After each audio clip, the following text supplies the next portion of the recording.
Hey everyone, I'm the Real Lebeb, and you're watching the A20 Guardian 100 Game Analysis. This is run number 80. Let's get started. Starting off today with an Emerald. Our Neo bonus options are upgrade a card, obtain 3 random potions, obtain a curse for a chosen rare card, or the boss swap. Take a look at our map here.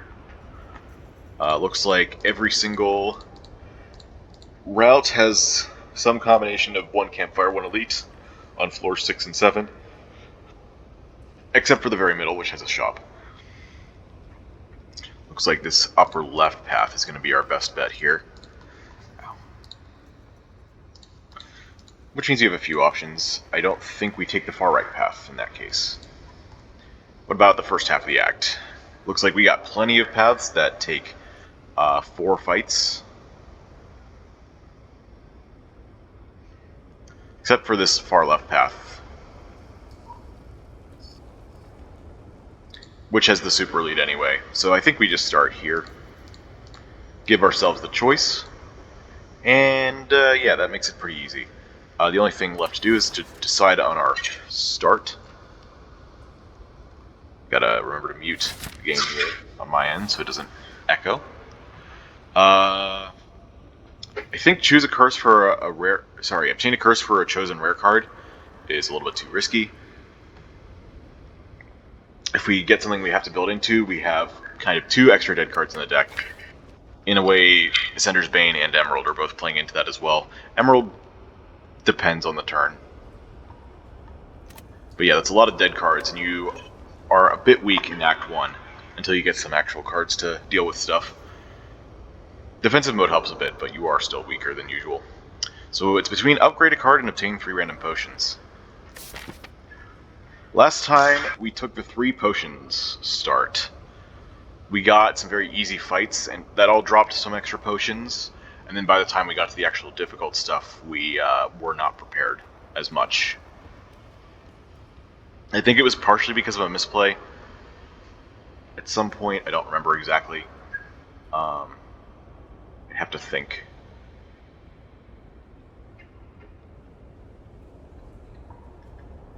Would upgrading a card be that much better? I would be upgrading Curl Up here over the Twin Slam. Even though Twin Slam is a bit more damage than the Strike, when upgraded it's not that big of a difference. And I like the upgrade on Curl Up now. Big flip from when I started the series. It's cool to see how strategies evolve like that. Although that is just my own strategy. I'm not saying that this is the best strategy. Absolutely.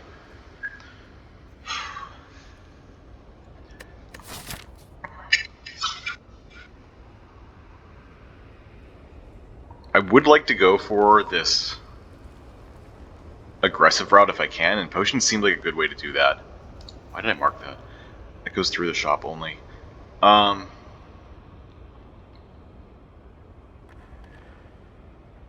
guess there's a chance I can take this early shop too. Well, I'm not taking a shop for the rest of the act. Maybe I take the early shop for potions, and I upgrade a card instead.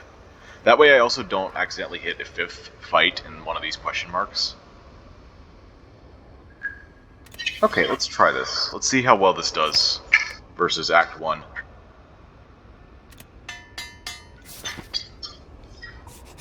And I'm probably going to go for the shop. I just want to leave my options open, you know.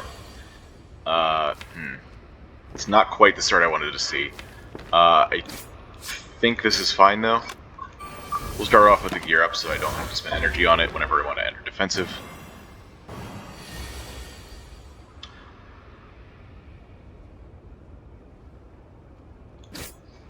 So what do we want to put into stasis here?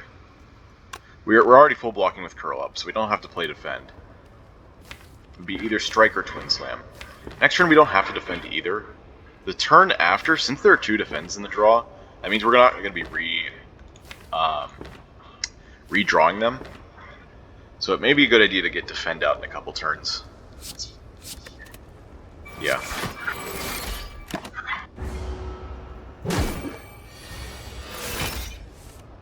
Yeah, didn't even need the block this turn. We might just get it, actually. I think 2 strikes. Yeah, we have 2 strikes guaranteed. Nice.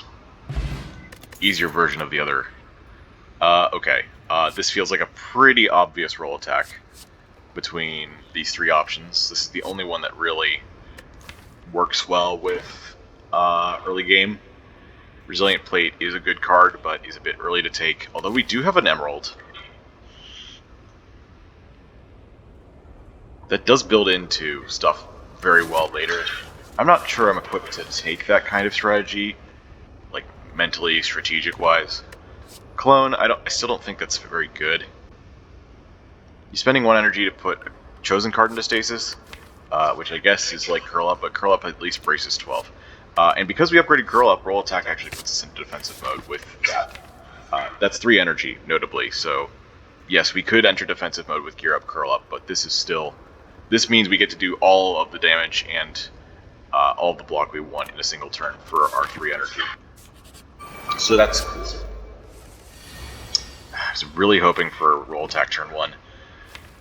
That way I'd be able to kill this one outright. That's alright though. If I do Gear Up here, we can actually do a different maneuver. If we draw Curl Up and Roll Attack in the same hand, I'll play Curl Up to enter defensive and then play Roll Attack for AoE. We did not do that though, of course.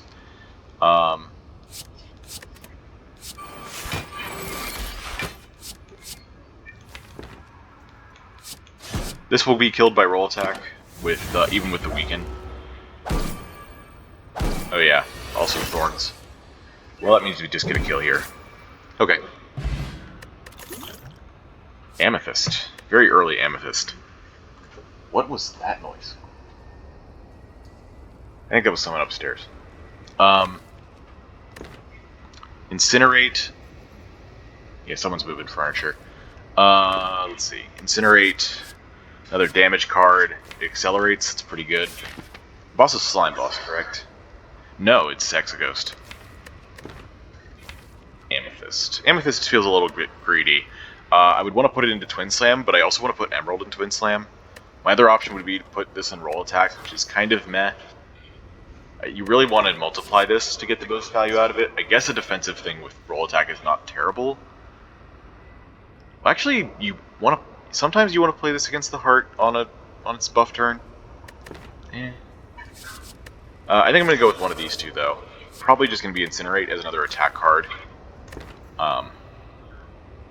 Piercing Eye is takeable. Somewhat if you go for a less aggressive elite route. I'm going to go for Incinerate. And I think we've got 1 potion in 2 fights, so we're back to 40%. We do still have to take on at least one hardcore fight, but we haven't taken any damage yet. We have Jawworm and Cultist left as our options. Jawworm does hit somewhat hard sometimes, but Cultist, I guess depending on the draw, Cultist can too. It's a little bit sketchy. Although definitely not as much as Jawworm.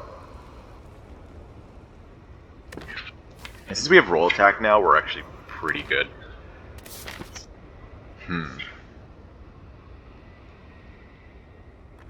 I guess cashing in early is just a good practice anyway, because that allows us to take the elites as much as possible, even if I do end up wasting a potion. Hopefully there's better stuff in the shop than that.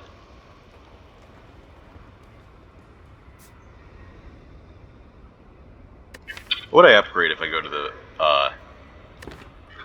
campfire first? I guess it would depend on the cards I get, but I don't think either one of these are a great upgrade right now. I guess Roll Attack's okay. 20 damage keeps it even more relevant in the late game.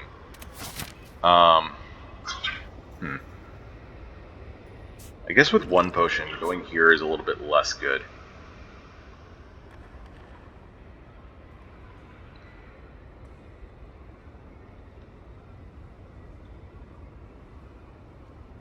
I don't get to socket my gem if I go left. Also hoping to add 2 cards here.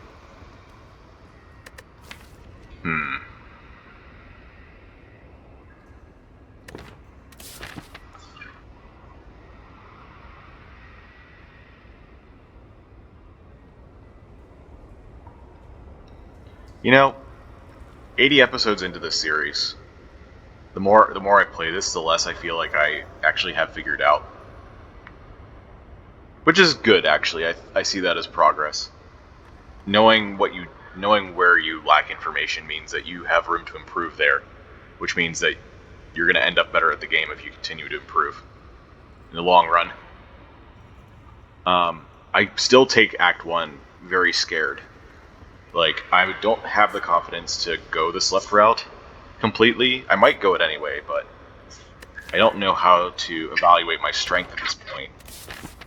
Without a campfire first, what I could potentially get from these, how I'm going to do it with an unsocketed gem. I think Gremlinov is definitely the worst, but Sentries and Lagavulin both have their demands.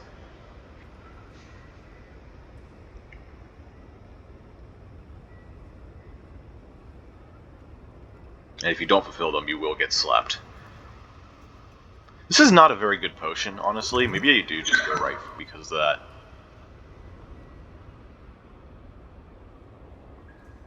Yeah. Yeah, you know what? Let's do that. Stasis Field is in the shop, but we can't afford it. Prismatic Shard. I haven't had a Prismatic Shard this run yet, I don't think. I don't remember if I've even taken one Act 4. No, I wouldn't have, because I already have orb slots to reduce focus with the Spire Shield. Pre-Program's a pretty good card. Time Bomb's a really good card. I'd like to take both, but I don't have the gold for it. I almost had energy. I also don't have enough for either of those cards plus a potion. I'm 1 gold off of pre-program. Spiked energy drink. And I would really like to take pre-program. It's good scaling. Especially for Hexaghost. I don't think we take Walker Claw, although it is on sale. It's expensive and we don't have strength. And I've learned my lesson about taking unsupported Walker Claws in the past. You could maybe make an argument for Spiker Protocol as a scaling tool, but that's mostly defensive scaling. The offense it gives you is very sparse, and you would have to have a lot of control over when you enter defensive mode, despite this 3 breaks per turn, in order for it to actually be worth it. Because you want it to hit on the multi-attacks, and the only real ones that the Thorns would do a ton of damage to are the 6 times, and maybe you get some good ones out of the 2 times attacks. Anyway, do I go Time Bomb or pre-program here? I feel like Time Bomb is just so good. But we don't have any stasis, so we have a bunch of Accelerate, but no stasis yet, and this is a great stasis card. I guess this doesn't really help with the 15 card rule because it takes a card out of the draw pile. But we still have 2 more fights to go to before that. The biggest downside of this, I guess, besides the stasis thing, is its cost as well. I take a lot of really expensive cards on this character.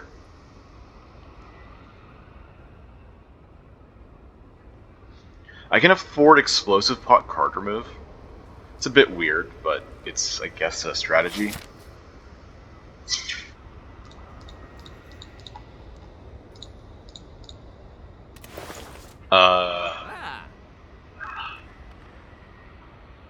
I'd be saying that a card remove is better than both of these cards, and I don't think that's actually true. Pre-program.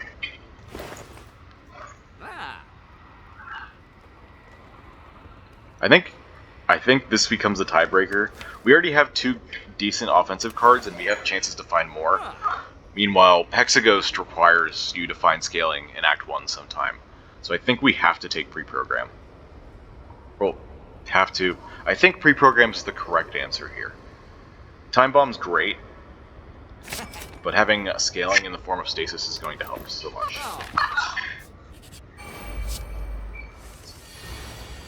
Okay, I really didn't want to have to enter defensive mode.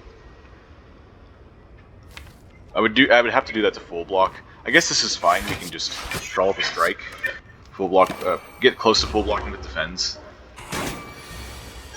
Okay, we took Alright, we're getting attacked for 7 now. I wanted to roll attack, so I guess we just do roll attack strike for maximum damage. And maybe they attack us next turn. Maybe. They did. Ooh. Okay.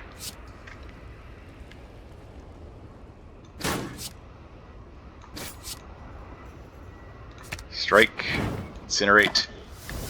Don't need to spend all our energy. We're gonna win this fight. Alright, we took 2 damage from Jawworm. And we got a potion. Okay. Time capacitor. Oh, I don't like any of these.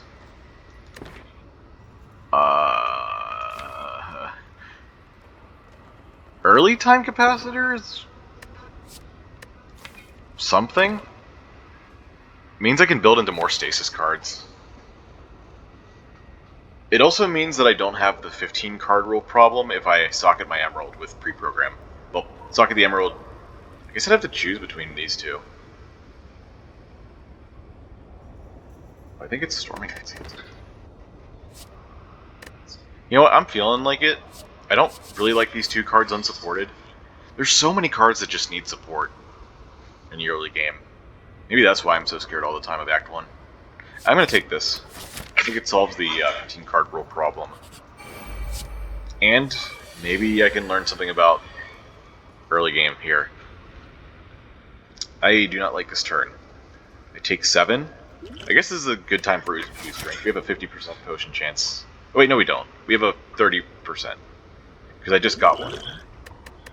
But like, this isn't going to do much anyway against any of them. In fact, it would be negative value versus Gremlin Knob. This can give you gems. This is the only way to get gems generated during combat. Dead Branch and Nilry's Codex, I don't believe I don't believe either of them will give you gems, but this will. Let's see what we get here. Oh, damn! those are some good cards. Let's see what pre-program has first before we draw, so we can choose our card. Curl Up will do it. Curl Up will block for us, and we have an extra energy this turn. So I'm thinking we do Curl Up, Roll Attack to enter defensive, and then we play Defend as our last energy to full block this turn. Seems good. That means we want to put one of these 3 into stasis. We could get rid of Time Capacitor for that, but we could also just, you know, put a card in that we want to play in a couple turns. Although I can't guarantee we're going to be able to play attacks in a couple turns, are we? This just doesn't do anything in stasis, so might as well put something in. This is worth a bit less, so I don't mind losing this as much.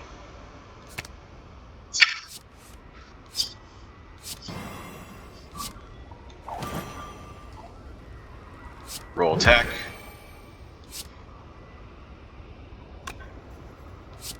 $12 and 9. Okay, so not enough. Alright. I guess I'll put Strike in as well.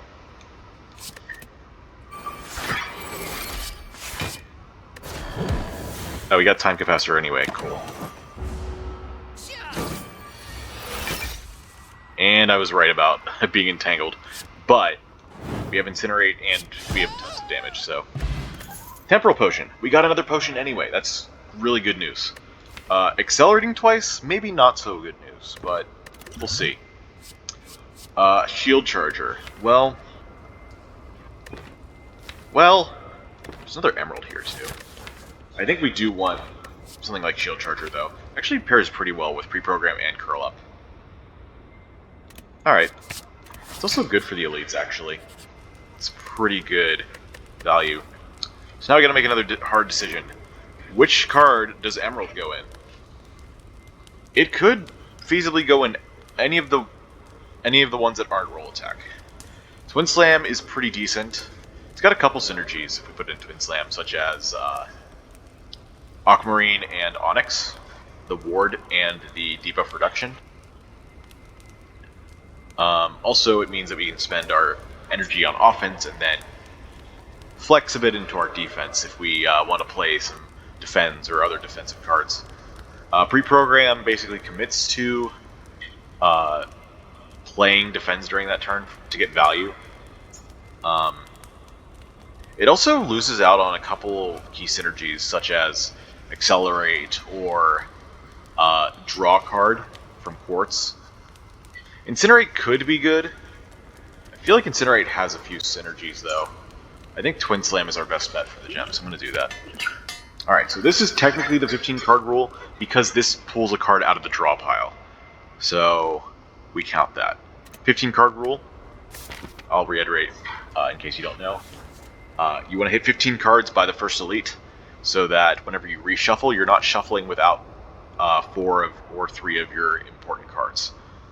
This is actually, I was thinking this is actually pretty interesting because Ascender's Bane helps you with this. So that's actually something that Ascender's Bane makes you. That actually Ascender's Bane helps you with that, even though it's a dead card. I thought that was pretty cool. Anyway, now we get to decide an upgrade here.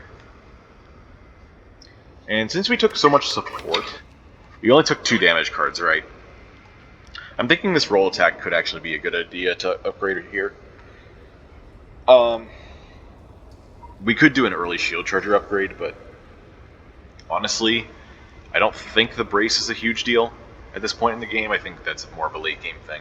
Pre-program could be good for hitting shield charger more often, or just better options in general. Probably want to upgrade that at some point. I think that roll attack is our best bet right now, so let's do it. Actually, maybe a strike was better.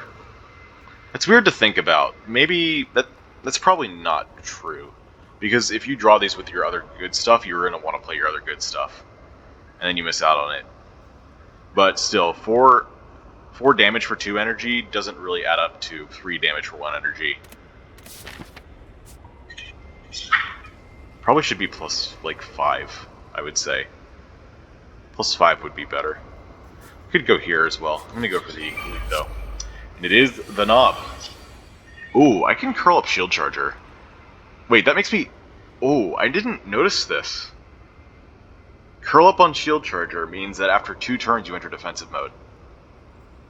Spicy. Okay, let's do this.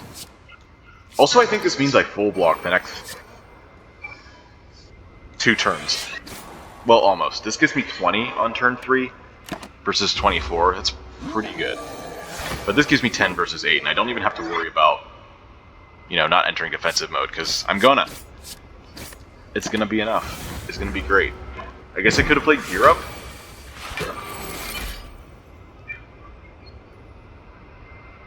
I could Incinerate here, actually. That could do it. Incinerate, roll attack.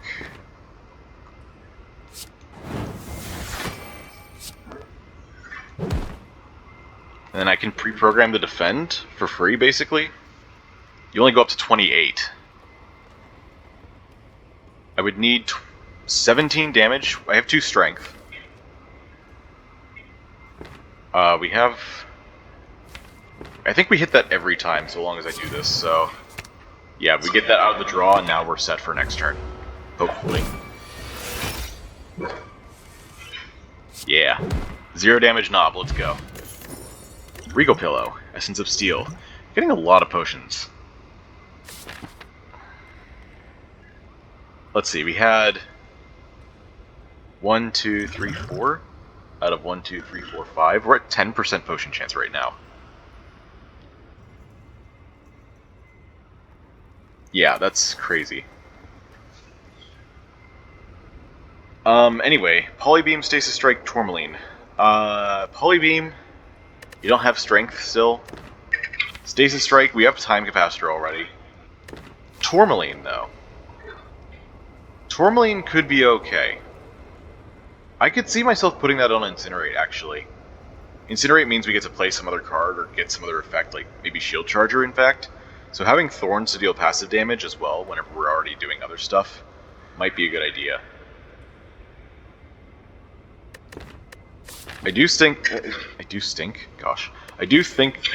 I still want to be powering up in some way here, and I don't think these are takeable right now. So I think Tourmaline is our answer. Let's try it. Oh, Grim Forge. Very early Grim Forge as well. This will be interesting. That means we get the Tourmaline socket even before... Oh, that means we don't have to go to this campfire to socket. I wasn't thinking about that. I was wanting to go this double elite route, and I would have had another unsocketed gem. I guess since we just fought Nav, that wouldn't be such a big deal. Anyway, we're going to transmute here. I think it's still going to be a strike. Since we have dexterity here, we want to build into... we want to leave our defense in case we're able to scale them up. Also, you sometimes have alternative ways to deal damage other than strikes with strength. We got thorns, we got some passive damage from other stuff. We're going to take better attack cards as well. Meanwhile, these defense can be really good with dexterity, so let's go straight. An amethyst. Hey, how about that? Again, we could just throw that in roll attack, and I might have to.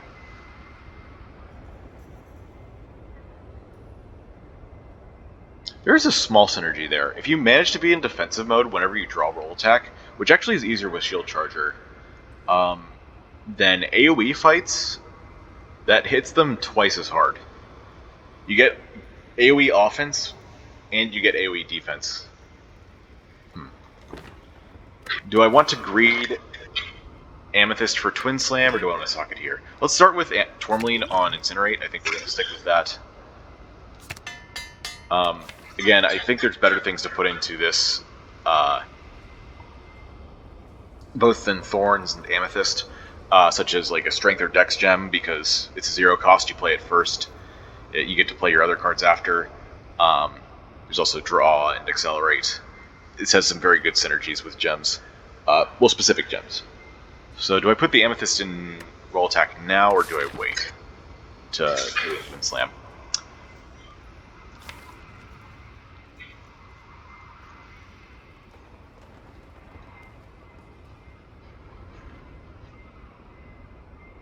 I'm going to try just putting it in roll attack.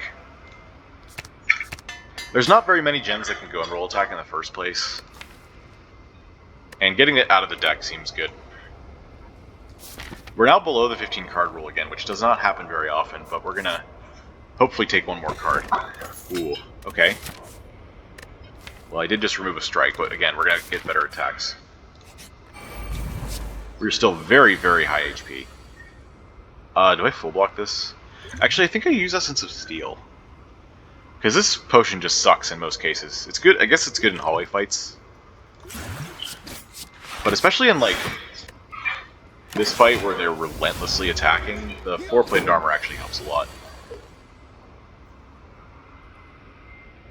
In fact, I can even do something crazy like this.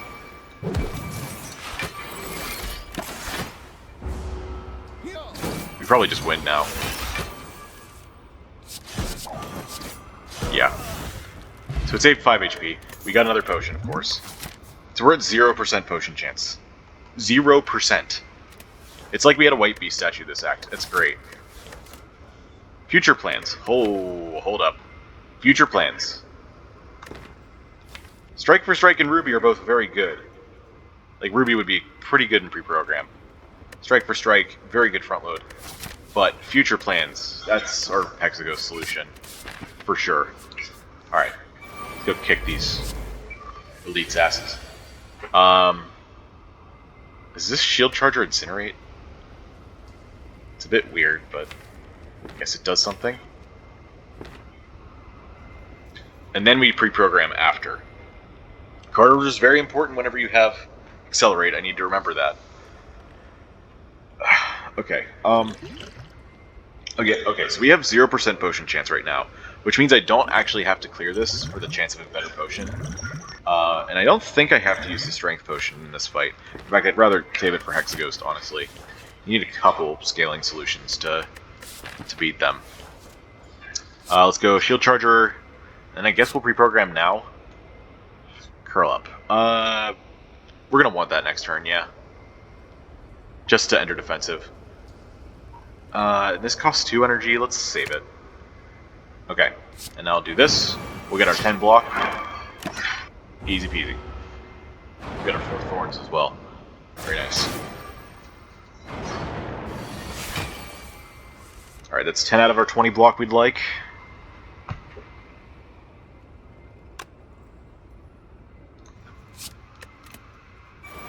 Still haven't gotten Time Faster yet. It's another full block. We're gonna full block next turn too, which means I guess we waste shield charger a bit, but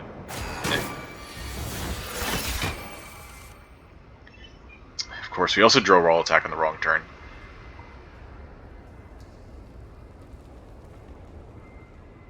I may not even play time capacitor here.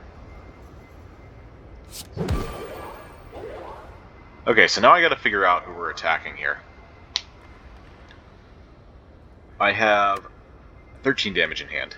The total damage we have in the deck is...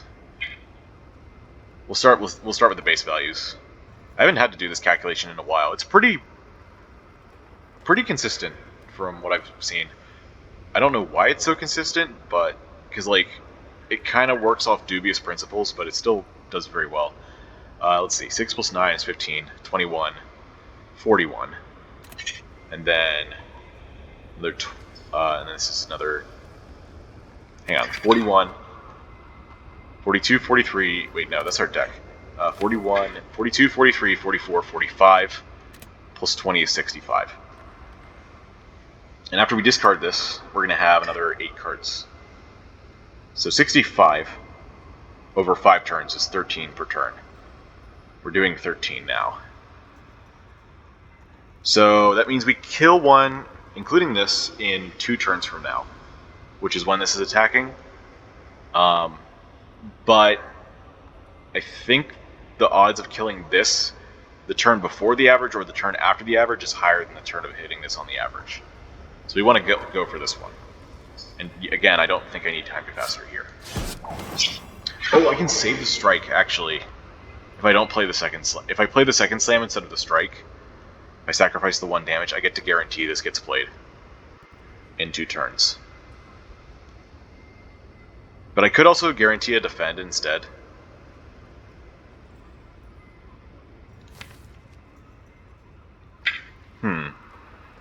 That's an interesting question. What do you do there?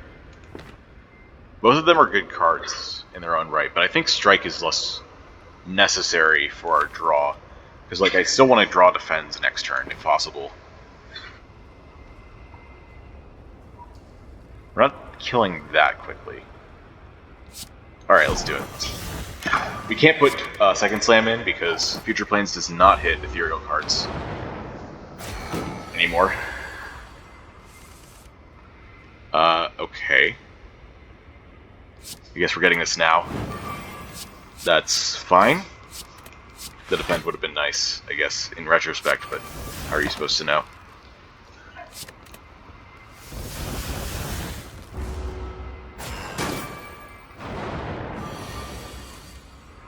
Okay, so we did actually kill this in the average.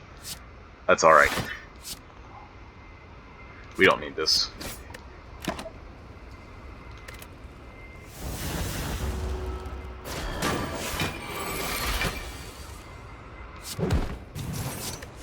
Yeah, we're safe for this next turn as well.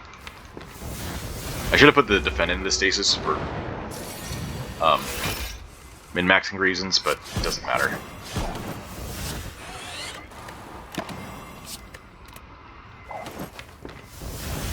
Oh, actually, no, I wouldn't have done that. Because no one's attacking this turn. Okay. Tiny chest. It is a very early tiny chest.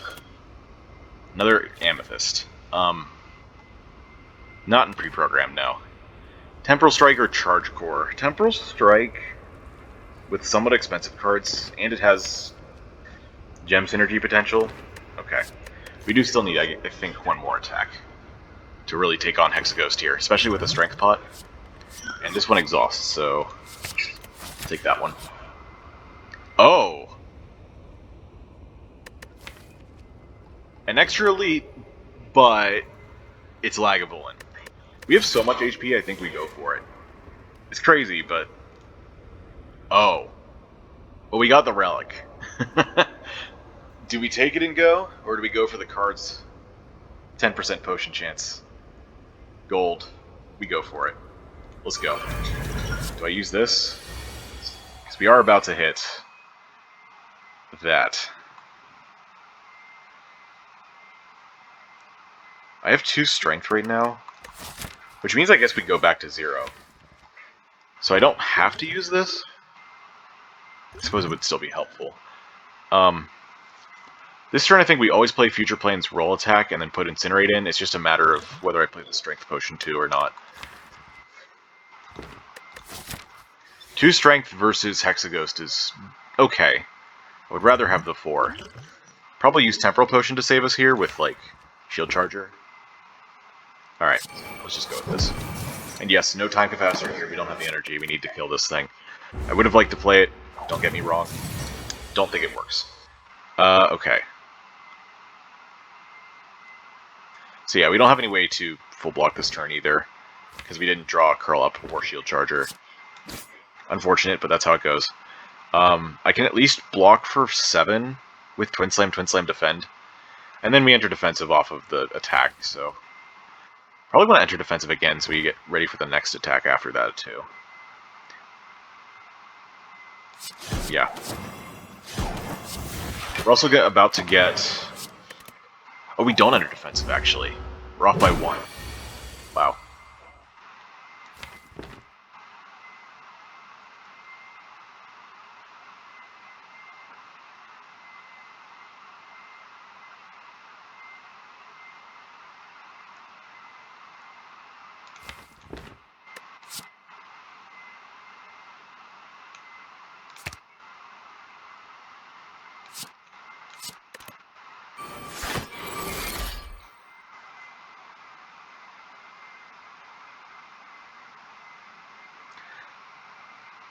We could brace 12 and then gear up. Okay. I'll do it. Now we re-enter defensive again.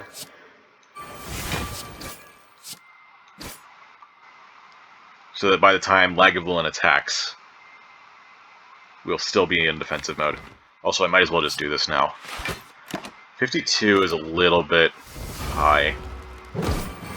Especially since we're about to lose 2 strength again. But we have some good cards, so...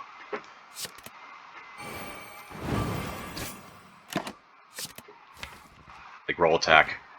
So maybe we get there still?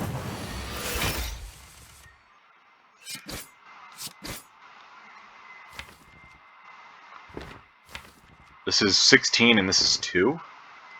So it's actually off by a little bit.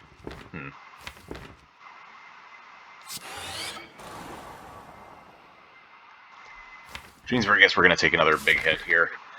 That's still fine though. We have the HP to spare. Oh wait, no, we're not losing 4 strength. We're losing 2. Because I already started with 2. That's right. So we're good. We have it. And I believe we only lost 11 HP. Good fight. 64 gold for that. Do you get double the gold for this event? No, that wouldn't make... Yes, it would, actually. It would make sense. Because it's 20 to 40. We got Time Bomb. Speed Boost is here again, but, like, eh. Also, Time Bomb Shield Charger is actually synergy in my book. Speed Boost, not so much. Card really needs to cost 0. I wonder if you'd run into infinite problems with that. But then again, like, it's a rare card. You could justify that if you kick away the other infinite things like Suspension Plus. Would I want a Suspension over a Time Bomb here? No. Alright. The real Lagavulin is here. I think we don't want to use Shield Charger yet, because we want to wait to set up stuff. Let's see what we have in our draw pile, though. Oh, that. Okay. I guess we do put this in, though, to wait. But I do put Shield Charger in, and then we wake them up. Yeah.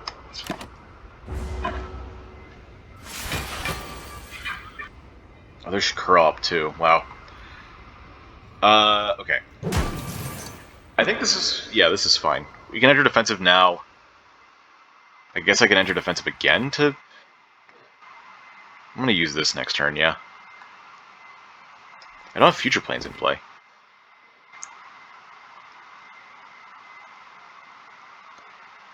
Oh, I wouldn't be able to enter defensive mode again.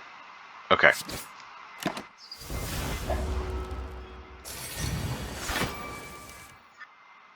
Come on, Future Planes. Why are you late? Why are you late, Time Bomb?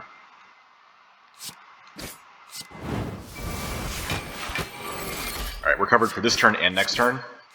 Means I can basically just play whatever.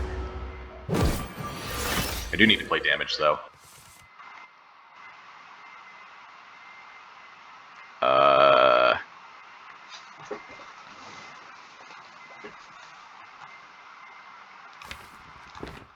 I think we still do Future Planes here.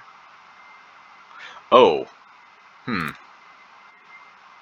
What if I did Future Planes, curl up the Time Bomb, and then incinerate it?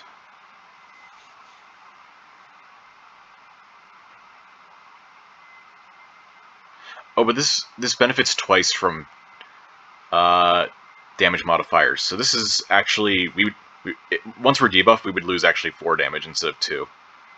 So yeah, we just do this. Put Incinerate in. And then the reason we're doing this is because even though we lose a little bit of damage here, well, I was hoping that we'd have a little bit more energy of attacks in hand than this. Actually, do we just have a kill? Never mind, we're good. Centennial Puzzle. Vent Steam. There's another Time Bomb there. But Vent Steam is very good. Vulnerable is very, very good with the strength setup we're starting to lean into now. And it's also good with Time Bomb. That's probably our upgrade. Although, pre-programmed Time Capacitor would both be good. Do I want Vent Steam over Time Bomb? Yeah, I think so. Even though this is really useful for Act 2. And just in general, really. Well...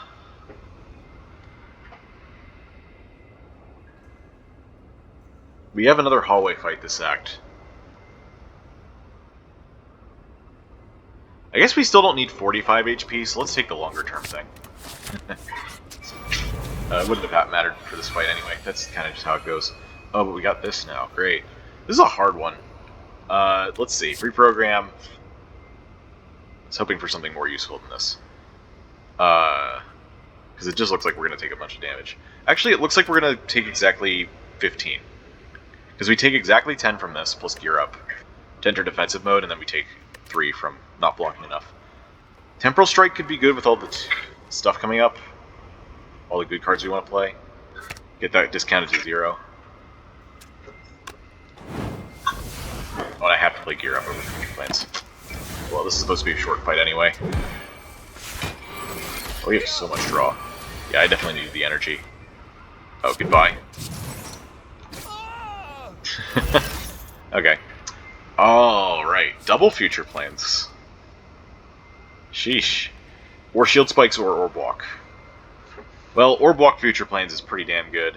We have Impeccable Pecs, which will give us more temp HP. We have Vent Steam. We also have Pre-Program and Curl Up, so I don't think we're ever just playing the card, unless we're extremely unlucky. Maybe not extremely, maybe it still happens like a third of the time, maybe a quarter. But yeah, that's going to be our card. I hope this isn't too much setup. I did take a lot of attacks at least, but 3 powers. Anyway.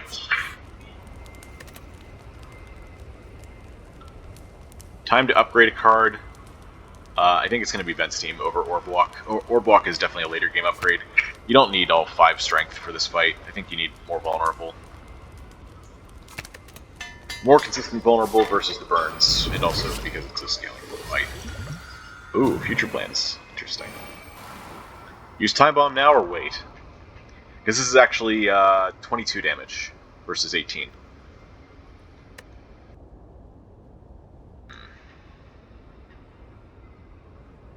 We are going to put this in for next turn, which is good because we have way too much HP.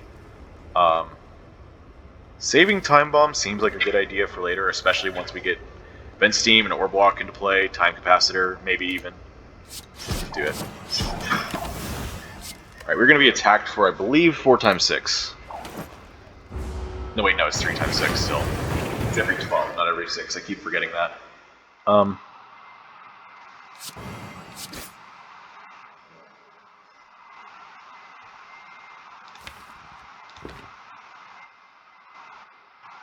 So I take 4 here unless I enter defensive mode. I feel like entering defensive mode is a bit overkill, so I'm gonna just time capacitor, then curl up a strike. If I do that, I enter defensive mode off the attack, and then we waste so much block. So let's just put curl up into stasis.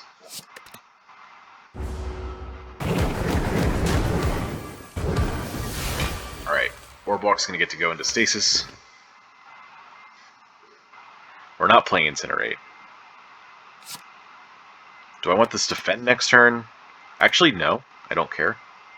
We'll wait. We're gonna play our big damage that is...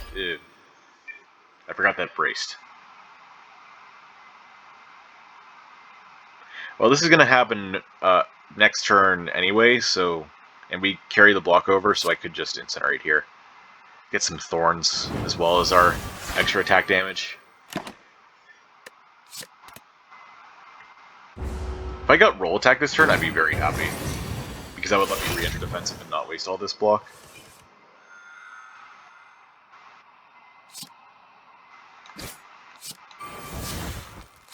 Whatever.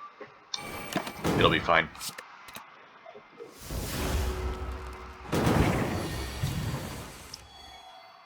Oh, we got Vensteam Time Bomb. Here we go. I do have to do Temporal Strike first, because otherwise we will have nothing in stasis for this to get its discount.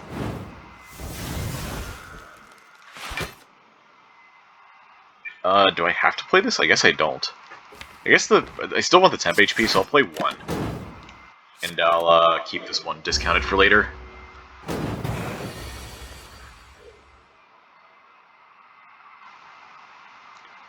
$27. And we re-enter defensive in time for their next attack. Seems alright. And I'm just going to do maximum damage here. Oh, they're dead. Okay. Ooh, interesting. Citrine. Citrine's alright in these 3. It's pretty powerful to begin with, don't get me wrong. There's also Giga Beam and Bubble Burst. Bubble Burst, we don't have any good gems for it. We socketed all of them.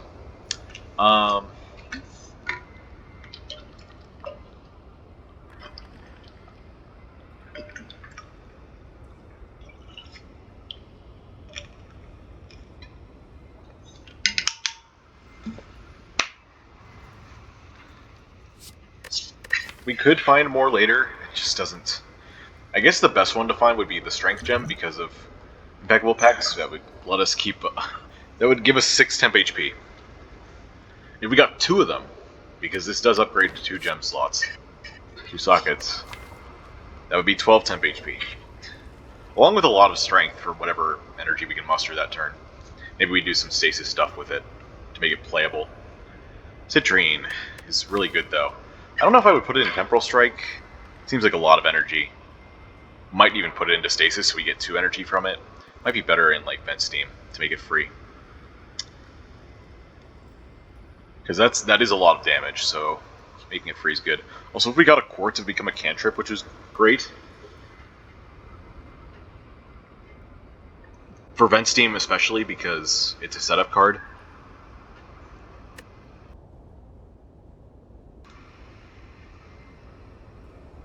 So the more cards you have in hand to do something with it, the better. Although Quartz and Temporal Strike is also kind of important, and so is it in pre-program, so... Vensteam is very flexible with the gems you can put in it, so I guess it's like... I don't know. What do we do here? Citrine's kind of good because we have so much energy in our deck right now. Roll Attack, Time Bomb, Shield Charger. I guess not this much Shield Charger or Block. Pre-program and Temporal Strike help a bit, but overall we have very good cards we want to play. So more energy is good. If we don't have an energy option, we'll be very glad to have this. Versus this is just so much speculation. And Giga Beam is good, just requires some support, and we're already going into a lot of support stuff, so let's just take this. Alright, what are we getting? There's Snecko-Eye, interesting. This would be a good Snecko-Eye deck, I think. Maybe? Maybe not with Time Capacitor Future Plans. Also, you kind of want these to be expensive. It works for Time Bomb and Temporal Strike, though, and Roll Attack. Those are all good. And Citrine being a gem means we can socket it into something, and then that becomes really good with Snecko as well. Our other options are Fusion Hammer and Tiny Bowler Hat. Bowler Hat can give strength sometimes, which is good with our impeccable pecs.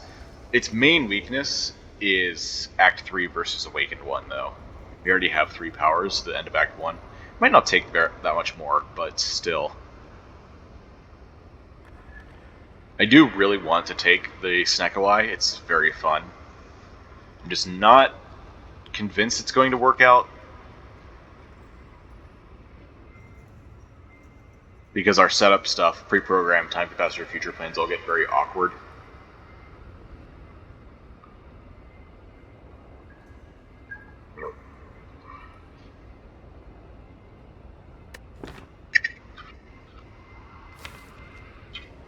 Let's see, Fusion Hammer would be more energy, but we can't upgrade anymore, which means this never gets upgraded, Orb Walker never gets upgraded, pre-program never gets upgraded, future plans never gets upgraded, time capacitor even never gets upgraded. Yeah, it's probably either one of these. They both have downsides. This may just not exist in the Awakened 1 fight.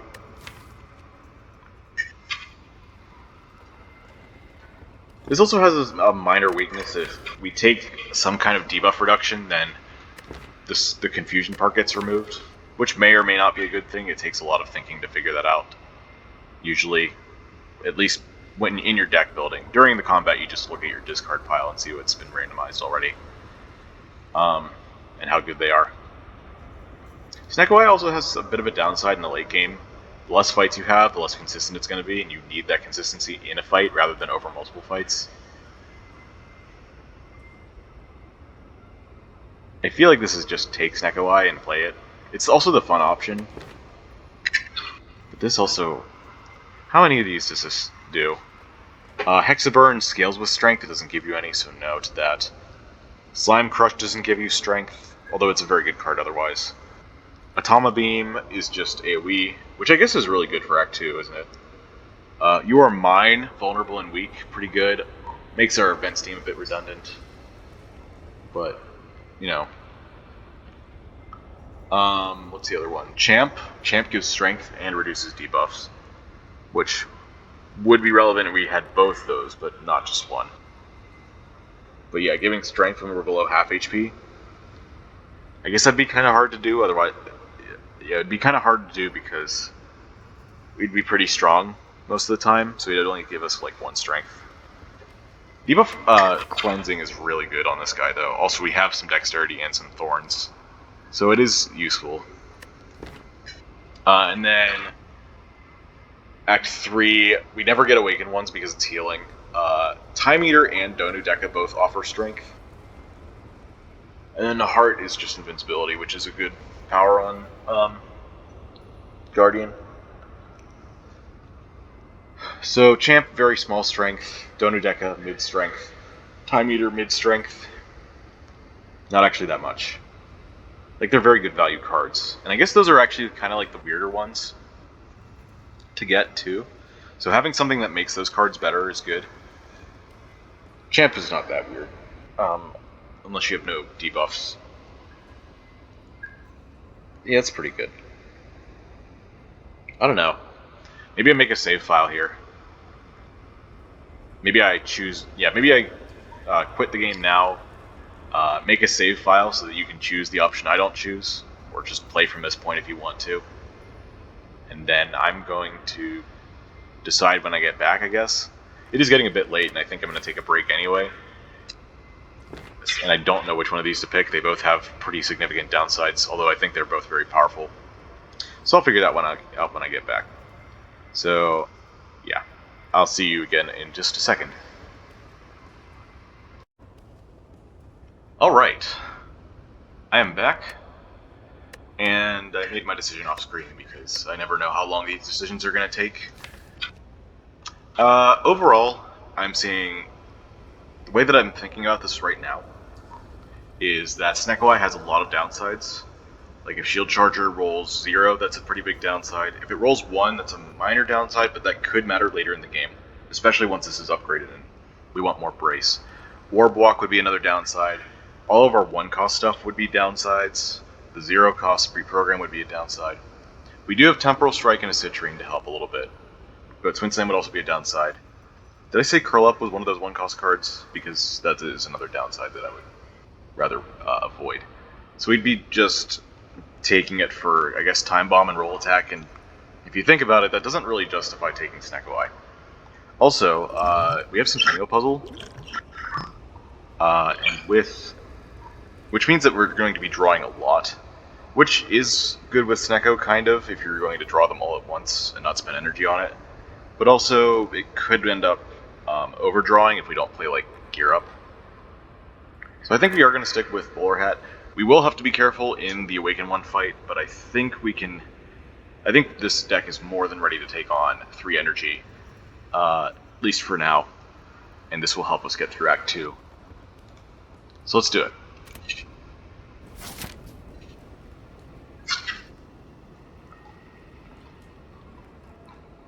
Fighting the Champ, okay. Let's see. Wow, that is a 3 Campfire, 3 Elite Act, and even though they're not completely alternating, the 2 elites are at the end of the act.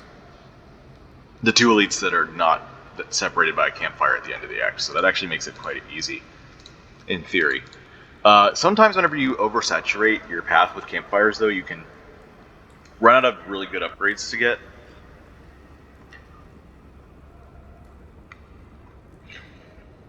This 2 elite path here actually completely fails to get any more. If you go for the 3rd elite, it completely fails to get any campfires. You could go like this, get 2 campfires, but why do that when you have this available? I suppose the answer would be if the path to this was terrible, but it looks like this can go either way. Oh, there's a shop here. There's no shop on this path. That might be the way. This might... There's 4 question marks here. Are there only 2 shops? No, there's a 3rd one here. Saw that one. Yeah, it may actually be worth more than a single campfire to go to this shop and cash in our possibly 380 gold. In which case, the furthest left we can go is to this one. Which is fine, I would say.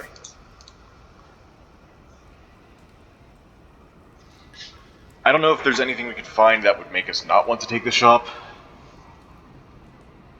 Unfortunately, we don't have a flex path to maybe go back this way.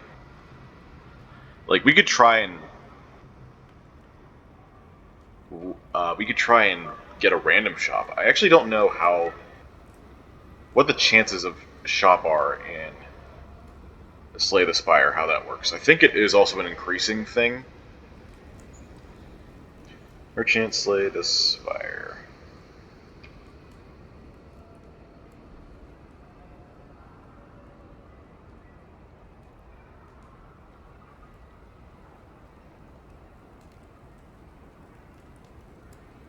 Let's see. Is it in this page? No. It might be under events. Unknown location. Upon entering a first question room in an act, the chances of finding each type of encounter are 10% monster, 2% treasure, 3% shop, and the rest is events, so 85% event. And each time you do not get a monster, treasure, or shop, it goes up. It goes up by 10, 2, and 3%. So basically, adds the principal amount again. So shop. This would be 97% to miss times 0.94 times 0.91 times 0.87. I don't think those are very good odds. Let's see.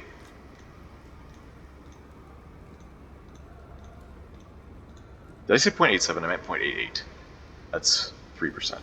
So this is the chance to get 0 shops on this path. I'm going to multiply it by 100 for percentage. 73% chance to get no shops there. Yeah. Oh, actually, we're guaranteed one less because of Tiny Chest. We can get a relic by doing that way? That's pretty cool. I would actually heavily consider that if we had a shop on the path. Like, if there was a shop on this path I could take that didn't, like, force me to sacrifice 2 elites, I mean, I would go this way, maybe over extra fights. Try and farm relic for free. I guess you're missing out on card rewards, but a relic might be... hard to say. Anyway, we're not doing that, so... yeah. 73% chance is too high.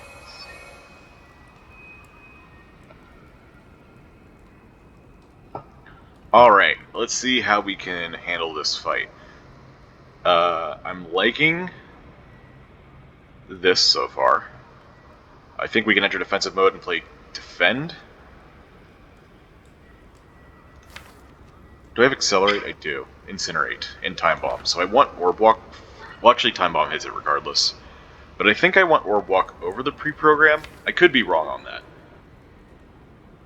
If it hits shield charger, that's... actually, that might still be correct. I was thinking like the strength would give me temp HP, but honestly that's not that much defense, and I think we value defense a little bit more than accelerating this quickly. So let's do this first. Oh, interesting. So there's time bomb coming up next turn, which means that we get either of these out. So I guess we put the defend in for next turn. Seems good.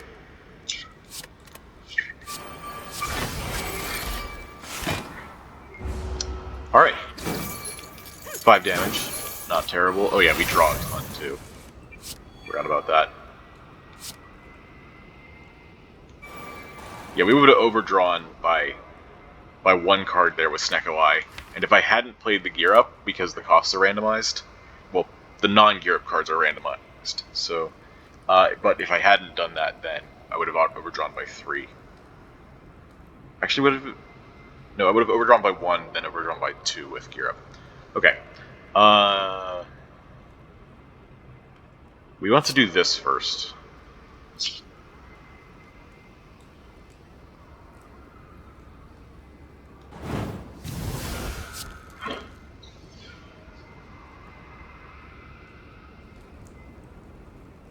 I could go Incinerate, Defend, Defend.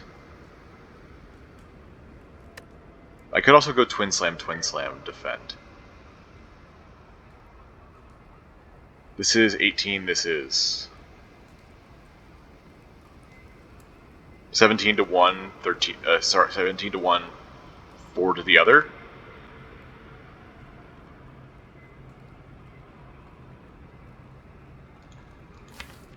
That's pretty marginal, honestly. I guess we would lose... hang on, if I do Twin Slam, Defend, that's 9 plus 12. That's 21, so we actually lose HP by doing this. Unless I play it once. Once would be a full block, because that would be 24. Yeah, we're gonna go Incinerate. Defend. That way we keep 1 temp HP, in case one of them attacks next turn. Probably this one. Okay, they both attack, but we can kill this, so... play Shield Charger, Temporal Strike? Wait, no, I can just kill both. Because I have 5 strength. 25 and 12. Cool. Got our 80 gold back. They could have stolen 120 from us. That is so much gold to lose on a single fight. That is a lot of gold to lose in a single fight. Honestly, even losing 60 is a lot. Ancient Power, I don't think we do Ancient Power things. Ancient Power also likes having more energy, which we do not have. Recover? No, we have enough stasis right now. You got Future Plans pre-program, Curl Up Plus, and Shield Charger. I guess I'm not 100% convinced that's not the right call. Because we do also have time capacitor, which is going to get upgraded at some point. I don't want to oversaturate. How are we doing on block, I guess is the question. We got 4 defense and a curl up. Sometimes we have shield charger. Sometimes we have a little bit of temp HP from impeccable pegs. So maybe we could use one more. Oh wait, we also have roll attack with the gem in it. And also twin slam a little bit. So we could use another block card. And recover is pretty good. I'll take it. Help save some HP in these first few fights before we go on to the super... It's not a super elite, just the route. A very good elite route. This hand sucks. Should I use the Gambler's Brew here? I don't really see much of a better time to use it. And honestly, getting a good start in this fight actually matters. So let's keep gear up for defensive mode possibilities.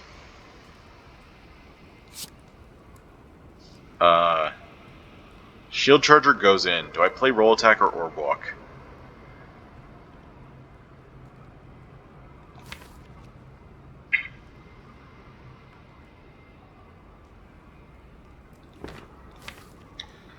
Thankfully, recover or curl up would both be enough to enter defensive mode after 2 turns, which is when we're going to need the defensive mode to kick in. Because we'll have 8 brace from this, plus 3 from this, plus 10 from this. So I don't have to play roll attack to enter defensive mode. Unless I want it next turn, but honestly I don't think I care that much. We have such a high chance of hitting these. It's just that this would be doing a lot of damage, and that would get us out of the fight a bit faster. Would it be more than 2 strength? We would need to play 11 attacks. That's actually possible. You need to play 11 attacks for this to be equal. No, you know what? I'm going to go with no.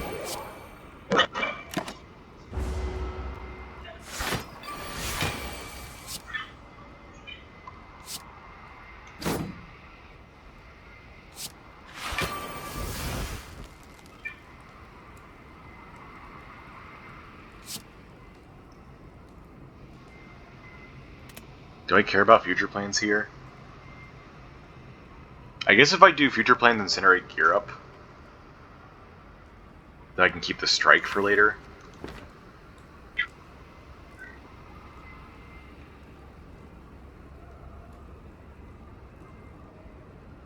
We were lucky enough to get the thing from Bowler Hat. Oh, you know what? This is the play. We do this.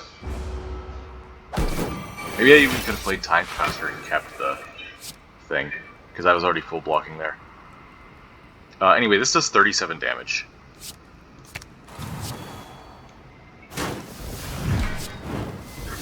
Okay. Yeah. Bowler Hat.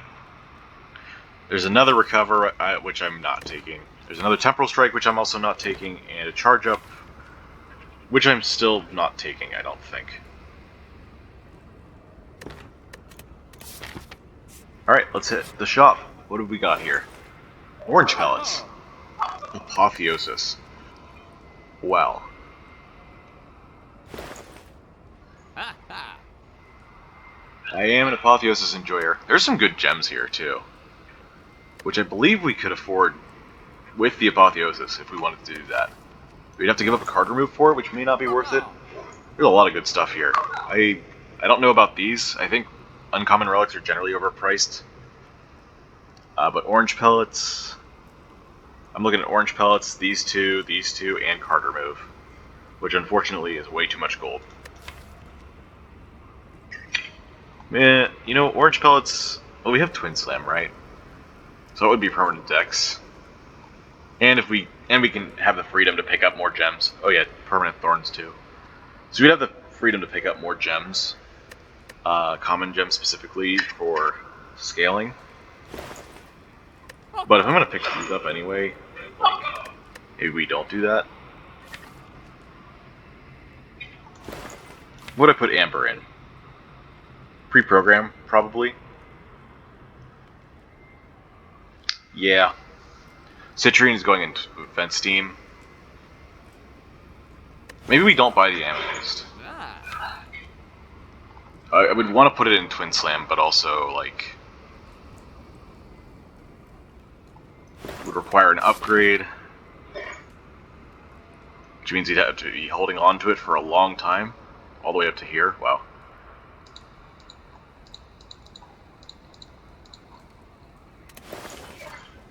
I think I buy Apo.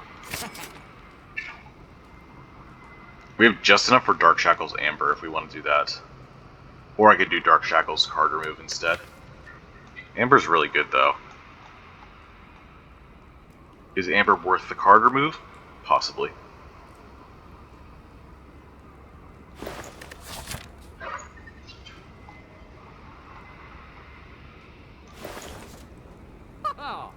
This is really good front-loaded block, so... I guess the same logic applies here. We have to hold on to this for a while without it doing much. Well, that's not true. But without socketing it. And honestly, with 3 energy, that's actually not that bad, but... I may prefer a card remove. Like, removing a strike makes us so much less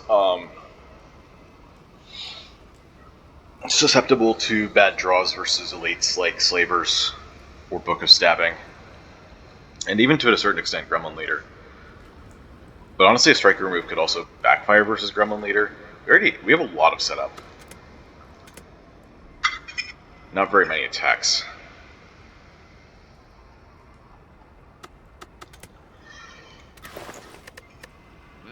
Weird to see this area of the shop just blank now.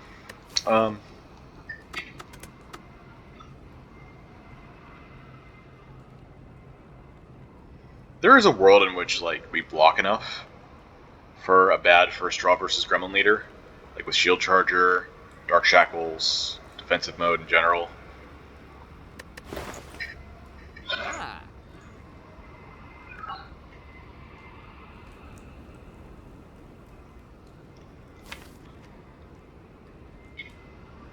Amber would also require us to have something in stasis that we want to accelerate. So again, it requires setup. The not hard remove kind of fixes that. We still have a lot of time to find more gems, and we are running out of gem spaces since Citrine's going in here. We're going to have 3. I guess we're looking for similar things. They all want a quartz. If I find a quartz, it's going to be a hell of a decision. I think we just go card remove for consistency. And I'm going to do the strike. Hopefully we don't get slapped by Gremlin Leader. Okay.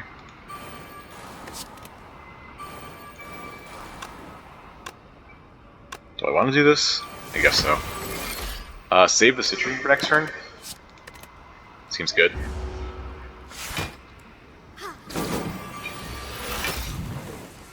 Well, I was kind of afraid of that. Do I want to recover something? I could recover the Incinerate. Instead of doing a bunch more damage. Although I'm playing this every time.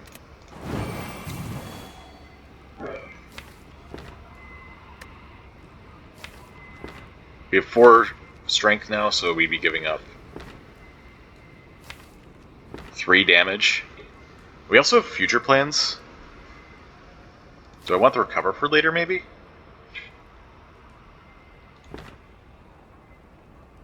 Because I could just do these and then put recover into stasis. Sure, let's do that. Recurring the stasis is actually, I think, better than recurring accelerate at this point, with the way that our balance is looking. Interesting. Looks like we're taking some damage here. Removal of debuffs.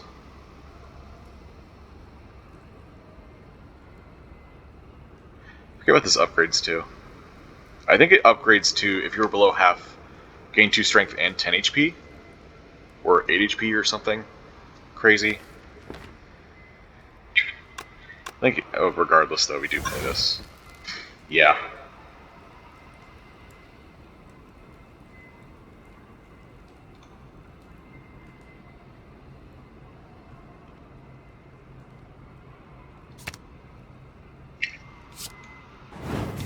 At least I get this. So we only take 4 damage here. I guess I'll put this in? No, we'll wait. I'll recover it next turn. Oh wait, no I can't, because we're drawing way too much. Alright.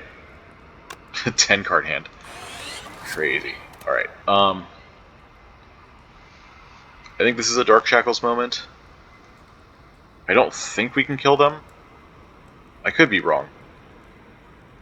Maybe Time Bomb into these would do it. But then Temporal Strike doesn't get anything to work with.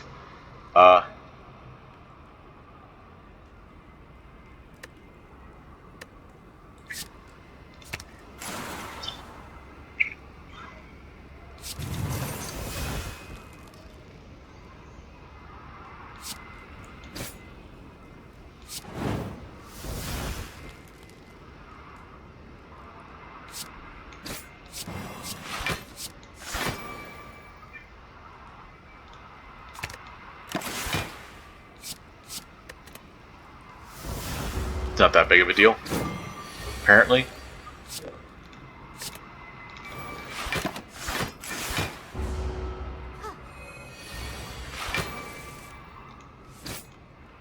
A lot of damage. Another shield charger.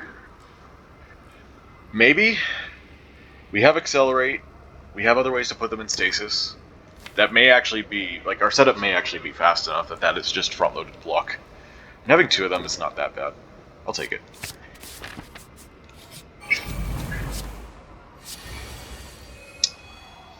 Okay, we're gonna have to figure out how to do this one. I don't think Power Potion is fast enough. So I think we're just gonna go Orb Walk and then Vent Steam on probably the back guy. Makes sense.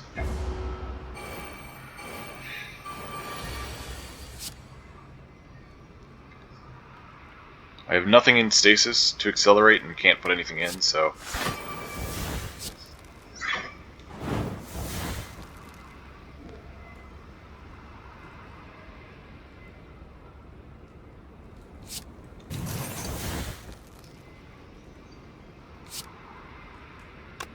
It's so close.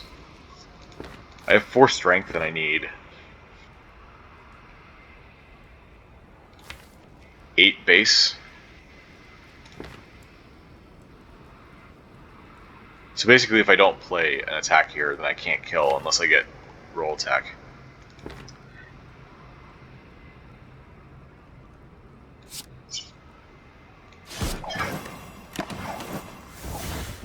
Alright, this scares me a bit.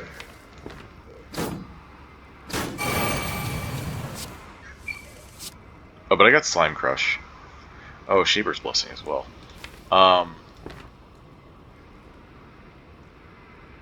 Wait a minute. It upgrades to all enemies.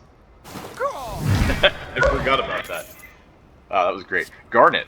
More vulnerable? There's a Ruby there too. Oh wait, Ruby with, yeah, Impeccable Pecs. That's pretty good. We're gonna have to carry it through a couple more fights, but it's probably worth it. Is the Garnet better? Generally I'd say yes, but here we'd have to upgrade Twin Slam, socket it there. I don't think it would be worth it with Vent Steam. Worth the trouble, I mean. Honestly, I think the Ruby goes with Vent Steam pretty well. Alright, this is gonna be... I don't think this is our Power Potion either.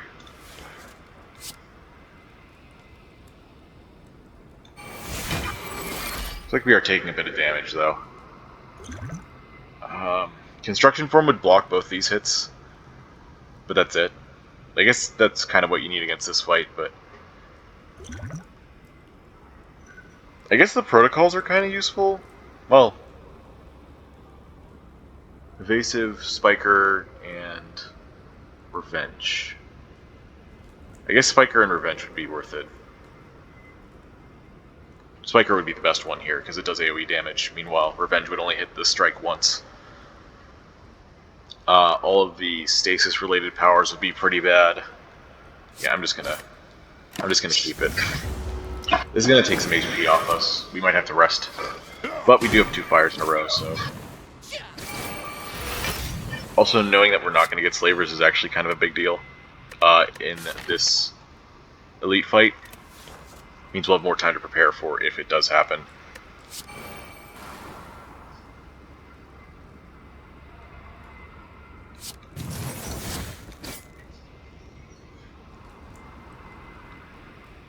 This is 21. Not enough to enter defensive mode off the hits.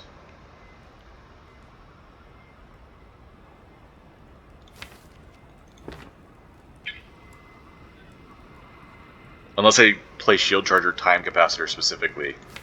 I may need to do that. Yeah, I think I do need to do that, because we're about to be vulnerable too. We don't have debuff reduction.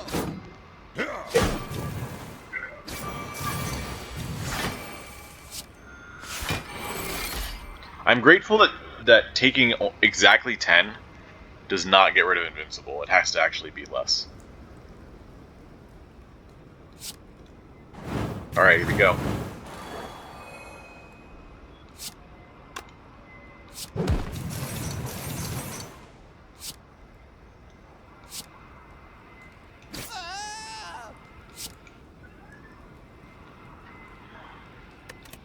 Future plans doesn't seem relevant right now.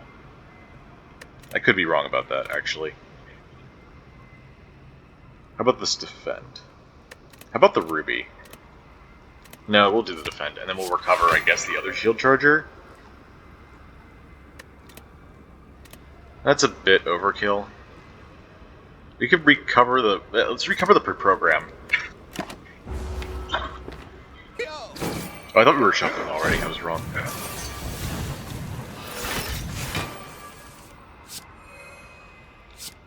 Strength, please. Oh, you're dead. Okay. Broken Tooth, as usual. Oh! Hi. Onyx, you're here. I want to put you on Twin Slam now. Very much. Upgraded here, rest here, socket there. I think definitely better than Bobble Burst, although we could have done the Ruby thing with Bobble Burst. I think having it once for 1 energy is fine. Excuse me. Floating Orbs. I think our damage is going to be okay. Oh yeah, this also synergizes with Impeccable Pex, so that's going to be fun. Floating Orbs. Nah, we'll do Onyx. We have the freedom to take Onyx because of we didn't take Snecko Eye.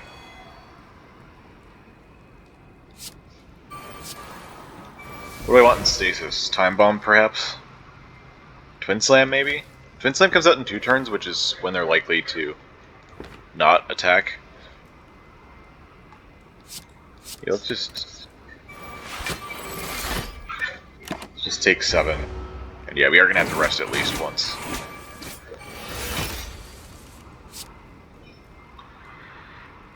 Oh, Apotheosis for the heal? I mean, it's not like we have any other defense in hand. Oh wait, we have 2 defense? We have a Citrine though. Hell yeah.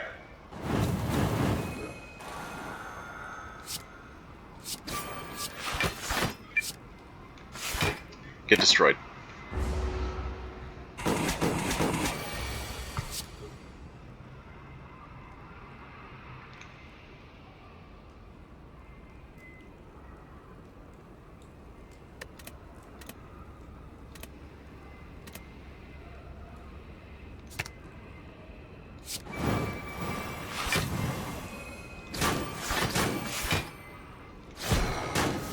Goodbye. I technically healed that fight, because I took 7 and then healed 10. Cool. Another pre-program, or another Ruby. Ruby could go in pre-program number 2, although I'd probably put it in Temporal Strike, honestly. Even though this is an attack, it's a 0-cost card, so I'm willing to put something that I'm willing to put strength in it, even though I'd rather have strength beforehand. I think pre-program has some really strong gems that I'd like to keep it open for if I do that. But we could just take another pre-program. I did take the recover. I'm gonna take the other ruby. I think we're gonna stick with this strategy.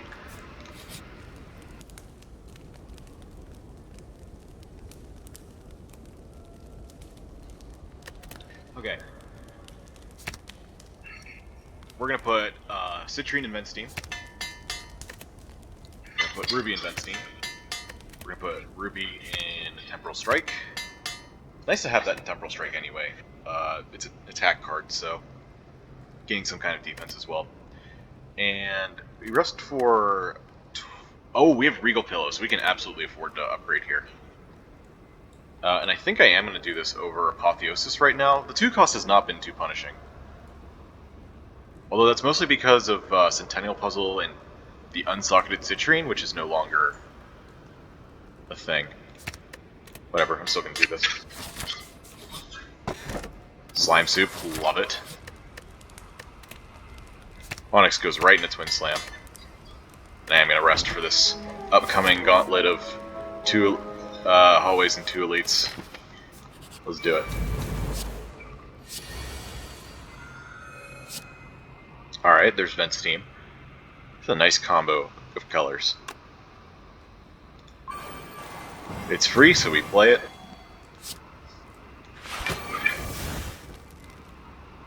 We are going to be taking a bit of damage, but thankfully that's what Essence of Steel is for. 23 exactly. Awesome. Do I play the Strike or the Gear Up? On 3 energy, you kind of want to play this more aggressively. Although there is an Apotheosis that could help it a bit. This doesn't get her to heal yet. Which means we're going to have to deal with more strength, but it also means that we can maybe rush this down if we get a lucky draw. Especially with the vulnerable and the incoming bowler hat cards. Let's go for it. Go in.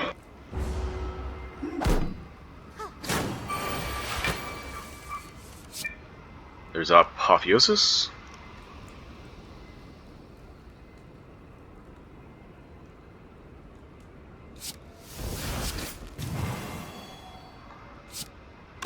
It's close. It's fine. We have a full block this turn anyway. We want that in. Probably want Curl Up in. No, we won't Recover in. As an actual block card.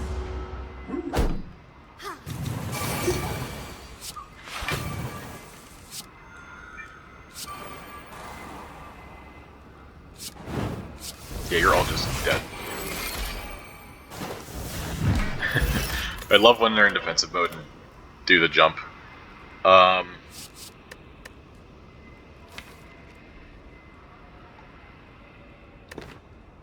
Do I want one of those cards? Specifically the block cards. Piercing Hide has another it's another gem socket, and we are running low on sockets available. Probably one more block card is fine. Temporal Shield is nice, but maybe overkill with the Shield Charger. I think we put enough stuff in Stasis that we don't have to worry about that too much. And honestly, going into Act 3 and beyond, we may even want to accelerate these faster. Let's do it. That was a 0 damage fight, 1 out of 4. That's good, you love to see it. I think I'm going to play the Apotheosis first to get upgraded Study the Spire cards. That being said, that means we can't get Shield Charger in play. At least not this one, maybe Pre-Program Plus hits it. This being Book of Stabbing Fight, I think we also use the Power Potion here over Champ Fight. We do still want to kill this somewhat quickly. Construction Form. Well, I guess our third energy is Defend then? That works for me. That preserves our buffer. At least one buffer. We could also take this Future Plans. Put Shield Charger into Stasis. Take 7. Having a buffer is really nice though, I'm going to do it.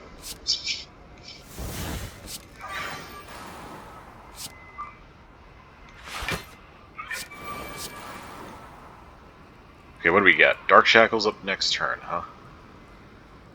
That means we're not going to need Defend Plus. Because either it's the multi-attack and we use Dark Shackles, or it's a single attack and we use the buffer. So let's get as much damage in hand as we can. It's the multi. Which is good, I like to keep the buffer.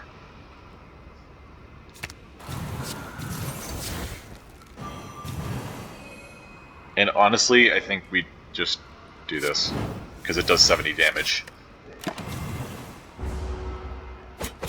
Alright, now we can use the buffer if we want. And honestly, like, we do so much damage that it doesn't even matter. I have no way to put things into stasis, because I skipped them earlier.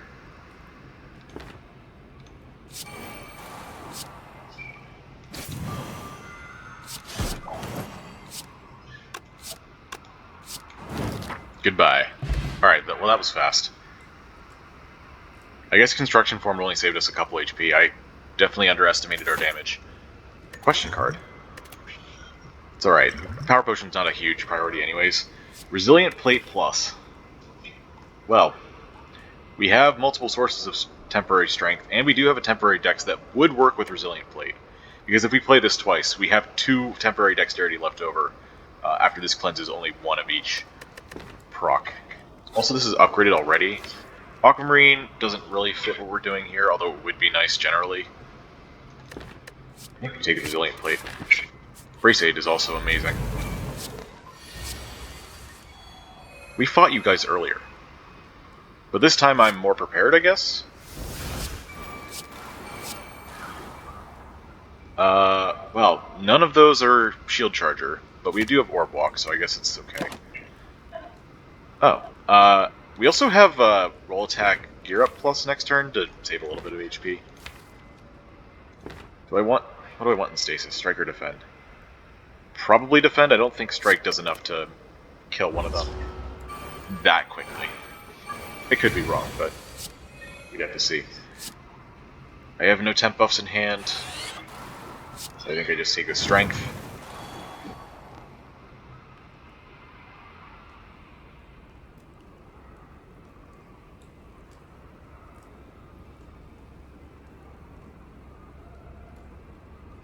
Oh, this also reduces their strength by 2 apiece, so we go down to 12 and block 10, so we lose 2 temp HP.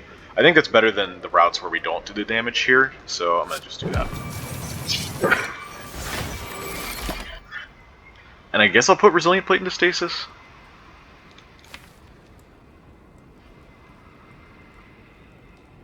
I actually don't know. I don't think the fight ends that fast, but it's probably slow enough that this works out.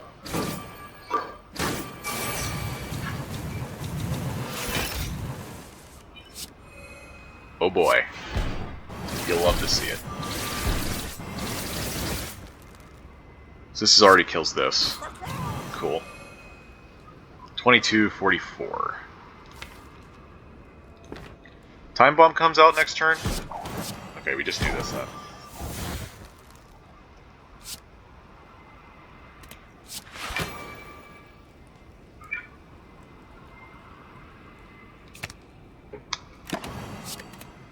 Yeah. I want to see just how high the damage can get here. Oh yeah, you are mine. The Garnet would not have been the right choice there, on top of the Vent Steam. Alright, can we get any higher here? Nope. I'm just gonna do 81 damage each. Right, question card now. Notice Sapphire.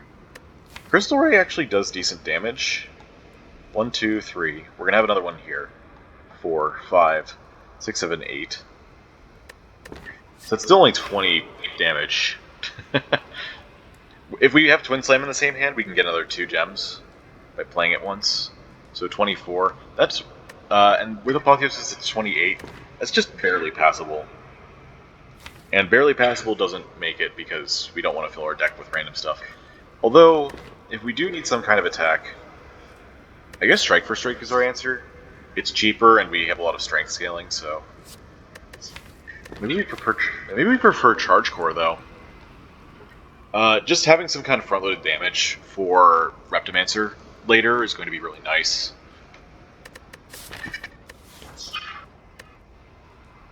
And also extra card draw is good.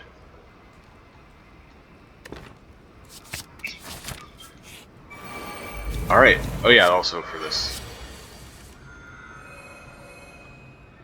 Well, Time Bomb takes care of them all already, so that's cool. I wish I could have also kept 2 permanent strength here, but we can't. So, what do we do?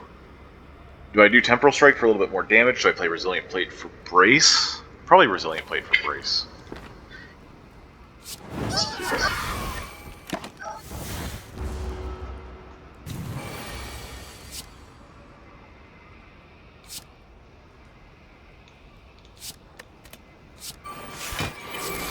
Oh, that put me in defensive. Please attack me next turn. Double Shield Charger. We don't go that fast. Let's put Recover into Stasis. Then play Gear Up. Oh. Okay. Where are future plans? Chrono Boost upgraded gives me 2 strength immediately, I believe. We already full blocked this. Yeah. Alright, I'm gonna hit... Do we have AoE coming up? I guess roll attack counts a little bit. We have 6 strength, so...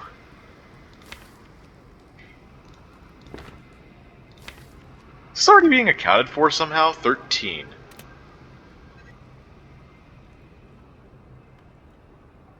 That's not right. It's 9 plus 6, so it would be 15. Something about Apotheosis. Apotheosis updated their damage values with the 4 strength before I played Chrono Boost. That's really screwed up. That it can be in the middle of 2 correct values. Like, either they show you the original or they show you the adjusted, and this is neither.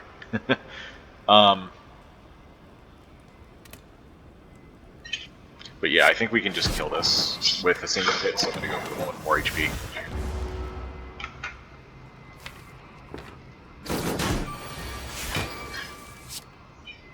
Oh. Yeah. I'm gonna put the other shield charger in now because we can pretty much just win this fight very easily.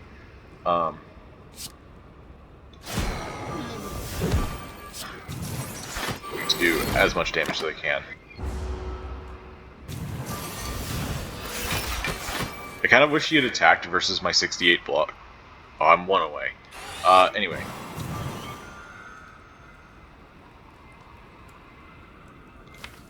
Right, Venstein. That was necessary.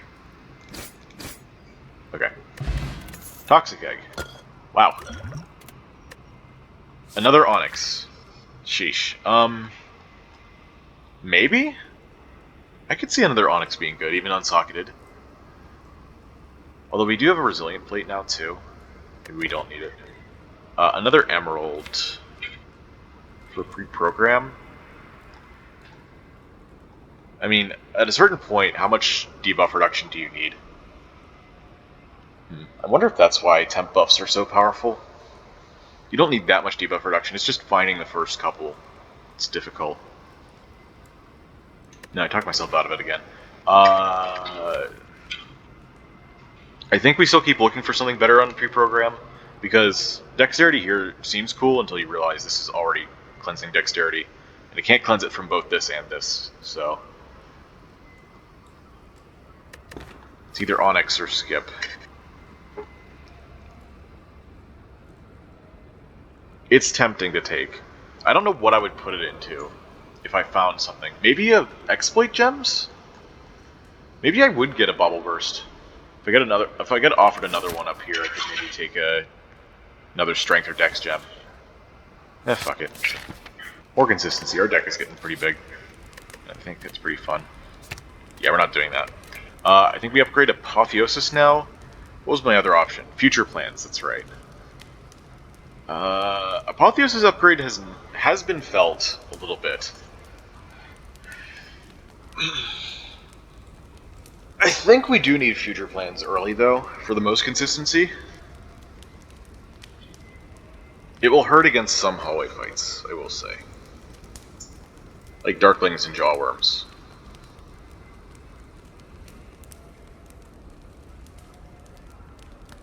We also have Centennial Puzzle.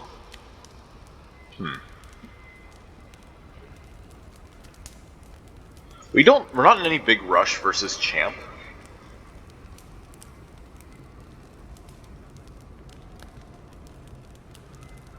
I'm gonna upgrade Apotheosis here. I think that is the right play.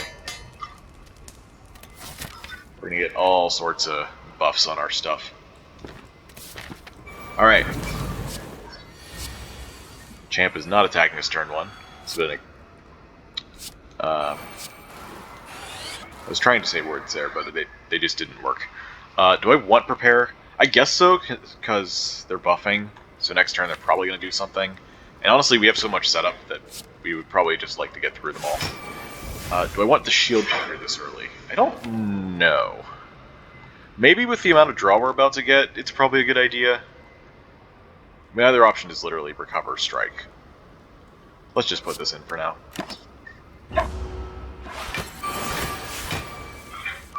Alright, we full block already. That's cool. Wow, Twin Slam Resilient Plate. That's 4 Dexterity this turn. Awesome. That also means I think we want to keep our temp HP here. I could play Gear Up, but like that would overblock by so much. Let's just play the Defend. Yeah, 4 Dexterity in 1 turn. Pretty crazy. 27. Alright, let's see.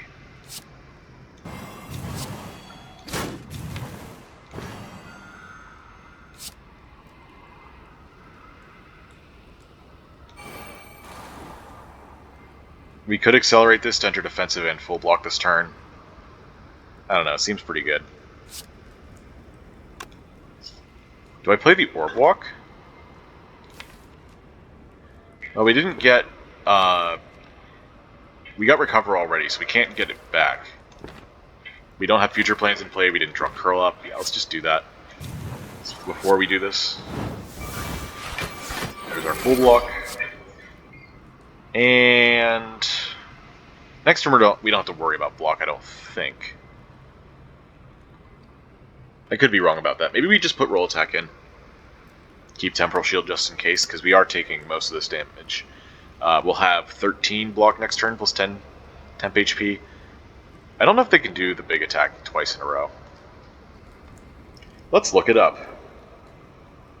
Knowing enemy intents is so important on this character.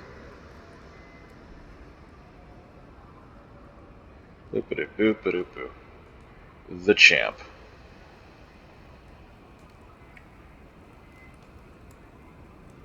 Uses Taunt every 4 turns, right?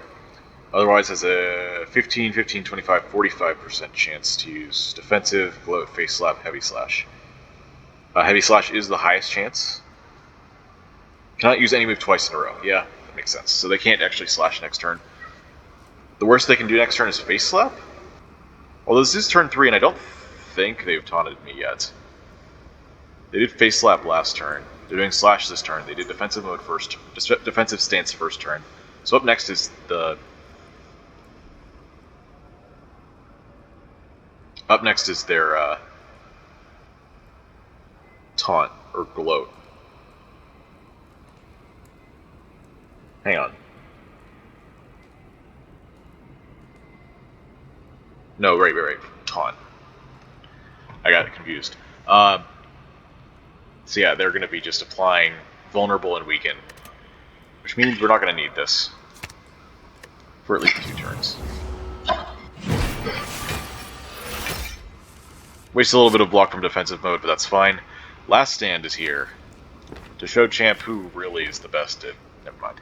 I probably want to do Curl Up here over the Roll Attack. Want to do like Future Plans, Curl Up the Roll Attack, play Charge Core.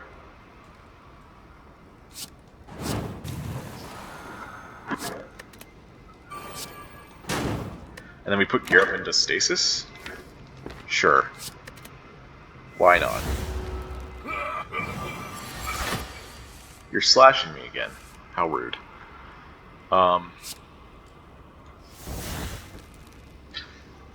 This doesn't even come close to being threatening. That's great. Yeah, we full block with that. I guess the defense, since we shuffled without them? Yeah. We're gonna need that block. Possibly. Am I vulnerable, man? The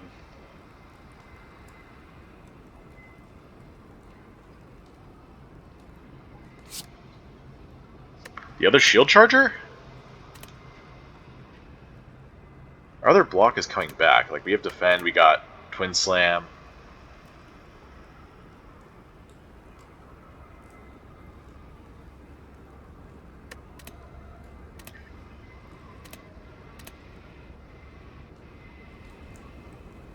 I have Incinerate in hand next turn, unless I put it into stasis. So I could put, like, the Time Bomb in. Accelerate that out. Then accelerate everything else out that we have in, from Recover and Curl Up. Sure. Let's do that.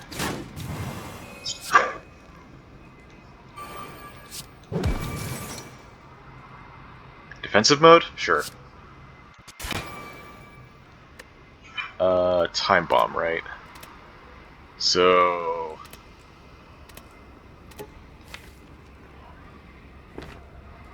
probably, like, Temporal... No, we probably just want Normal Strike. Although Temporal Strike does do the most damage, doesn't it? It wastes energy, but, like, we were gonna do it anyway, so... who cares? Do we have temp buffs here again? Yeah. What if, like, Onyx? To keep one more Dexterity and one more Thorns. What if Resilient Plate? To keep all of them. There's the answer. I'm just gonna play these. Sure.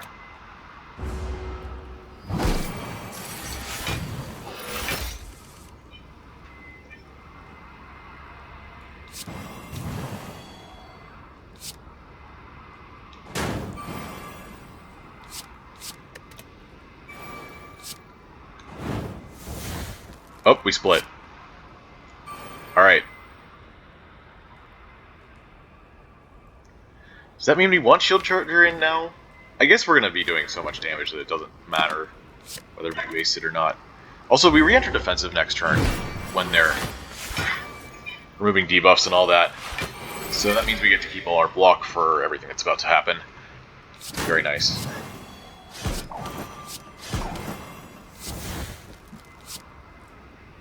I could also keep Dark Shackles, but I don't need to. Keep this. Alright, how much are you going to hit me for?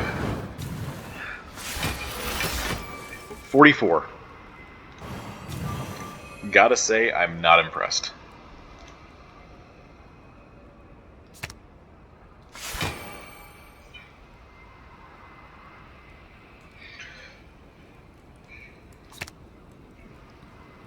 I could Incinerate here for, what, 37 damage? That's a lot of damage, I'll do it.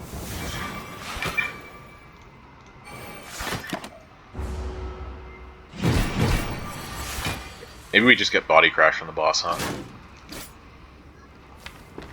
Sheesh. I don't need to be doing that. Alright, roll attack wins this, I think. Not quite. Alright, that was easy. 21 temp HP. I don't think we lost a single HP there. Another Citrain. Well... I mean, these other options kind of suck. I don't... Well, Giga Beam's actually pretty good here. We have 3 sources of debuff reduction. So it can actually be a scaling tool. We have a bunch of strength. So yeah, it would actually be fine, wouldn't it? Citrine kind of just... I guess it's a good backup plan if we don't find an energy relic here that we want to take. Probably take Busted Crown, that's probably fine. Probably take Ecto, too. Oh wait, no, we can't take Ecto at this point. It's only an Act 1 relic. It's the only one restricted by Act. You can get it from boss swap, but not Act 2. And I really want to be able to use Giga Beam, but I needed 4th energy for that to be really viable. And I'm not guaranteed that. We have pretty good odds. I think our relics were obviously Tiny Bowler had Snecko. And what was the third one? Actually, I could just look. Nice thing about this, the one nice thing about this capture setup that isn't like fragile is that I can look at my previous recordings without canceling out. It was Fusion Hammer. We have Apotheosis. Oh well.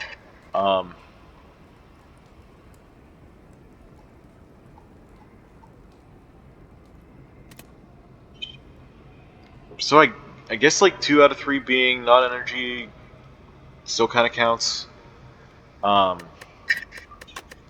Retromation would be awkward. I wouldn't want that. It's probably just Citrine. We scale up enough already and do enough damage already that we don't need to take Giga Beam, so let's take the safe option. This card is very fun for me, so it hurts to give it up. And again, Time Sifter, just no. Hey! Speak of the devil. No to Astrolabe. I think this is just a Curse Key. We did hit the energy option, but again, I think it is better to just take the Citrine there anyway. I'm not sure if that goes into pre-program or not. We'll have to see by the time we get to an actual campfire. But yeah.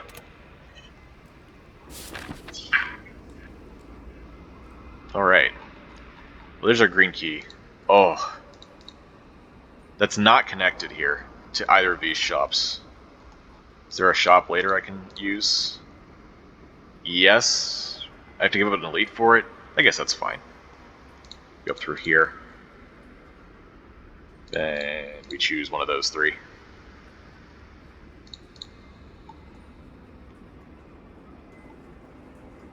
Down here we probably just take as many events as we can, because I like Act 3 events. Actually, the late Act shop is good for getting rid of the curse we get from Cursed Key. If it's something really, really bad, I'm going to have to go that way. I'm probably just going to have to go that way regardless for the extra card remove. But if we get one down here, then maybe we'll be fine to not... I'm debating whether to take a break. No, I can get up to the Act boss. I'll take a break before the boss. I'm feeling pretty confident in piloting this deck right now, so let's do it. Love Apotheosis turn 1. Oh yeah, Toxic Egg with... This was our only skill offered in the boss reward, and we had Toxic Egg, so we had no upgrades there. That's sad. Toxic Egg with boss rewards is usually pretty strong, I think. It's 11 block? I guess we have temp HP, so I could do like Temporal Shield Time Bomb, and that's fine. I could have used this. I don't know, like this, I still don't know how to do this. Or what to do with this. Probably better with cards in Stasis. Because like there's a few accelerate options. Oh, Atoma Beam, okay. That doesn't quite get them, but I think we get them with the rest of the energy. Yeah, easily. Okay, well that wasn't hard at all. Goodbye. Strike for strike, Prismatic Barrier, Temporal Shield Plus, or Tourmaline. Or skip. Prismatic Barrier. Hang on. That's a home for our 2 gems. We have Dexterity Scaling. It's a little bit slow. But in theory it could work. And you know, with the Onyx here and the Resilient Plate, I might actually put a Dexterity gem here now. We'd have to... Well, actually, we're getting a campfire pretty soon, so this could actually be a real Prismatic Barrier. Like, the front load on this one is really bad, but If we get some serious dexterity scaling, then we might be just fine with it. And again, it is a home for these two. The main downside is that we don't actually gain energy, we're just going even with it.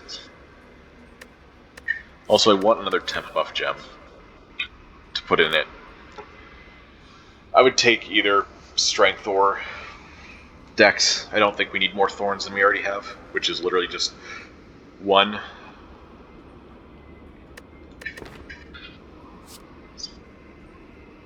I don't actually mind taking a dead card at this point. I'll do it. We'll see. Oh, interesting. Match and keep. Little mini game. Love it. Uh-oh. Okay. Doubt? No. Suspension plus. Well, I think I have to take that if I get offered it. Yep, there you go. Decay number 2, we don't have to worry. Twin Slam number 2. Twin Slam Citrine is so good. Damn. Well, now I really regret the Prismatic Barrier. Because I think I want that Twin Slam. Twin Slam Citrine, and then we can just put the other Onyx into that instead. Maybe we get, like, Bonfire Spears and get rid of this. I think this is... It's these two, right? I hope.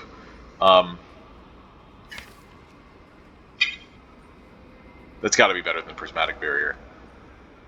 Like, Twin Slam being free, you get double the value out of it than just another card that's free, like Vent Steam or Prismatic Barrier. I think it's still correct to do that, and we just treat this like an injury.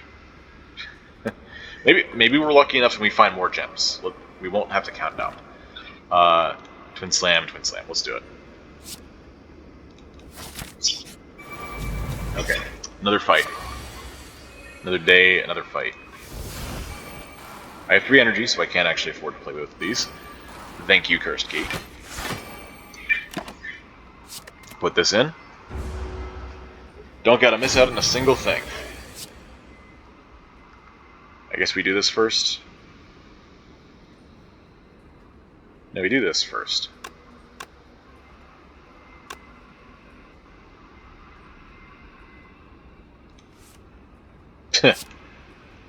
Yeah.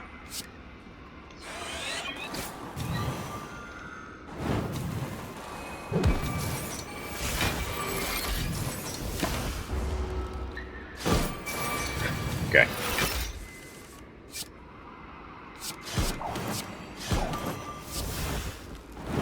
feel like I've been getting Blast Stand a lot so far.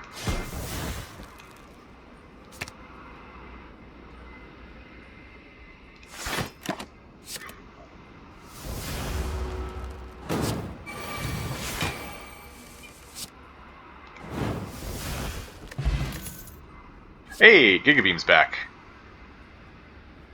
We may actually just skip that anyway. It's the second fight of Act 3. Wow. Thanks to question card.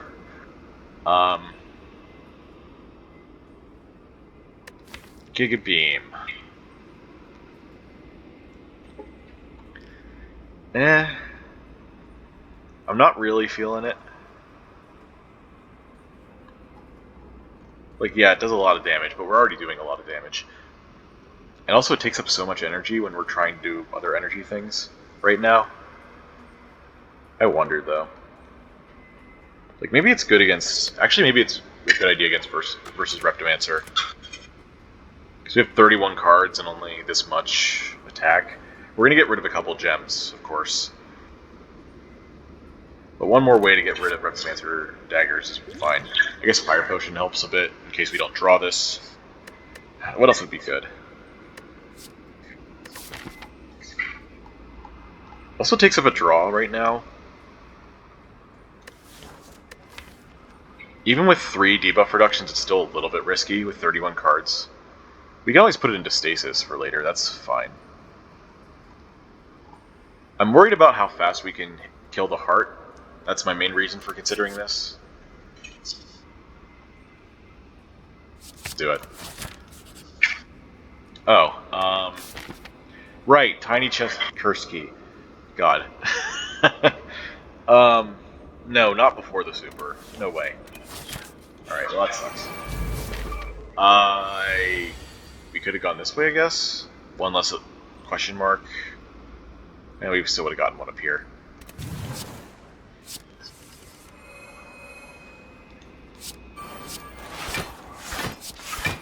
Why can't I keep you? I'm not re-rolling that, that's okay. Resilient plate though, please. Or Dark Shackles. Dark Shackles works.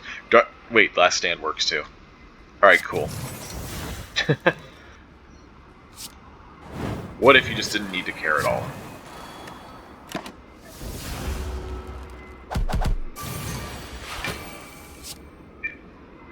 No debuff reduction in hand, of course. I can always suspend it, I suppose. Yeah. I don't want to be... I think I want to do some damage here, so let's do that. Yeah, that's fine. Do I want a Temporal Shield here? Yeah, we could get hit again pretty big, so... we'll keep our stuff for the next turn. 32.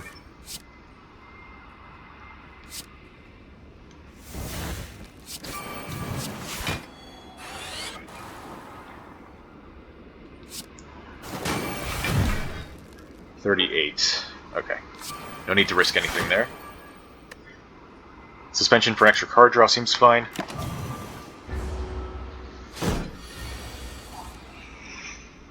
Although, with Time Bomb coming up, maybe it was better to put in Incinerate to get out Giga Beam this turn.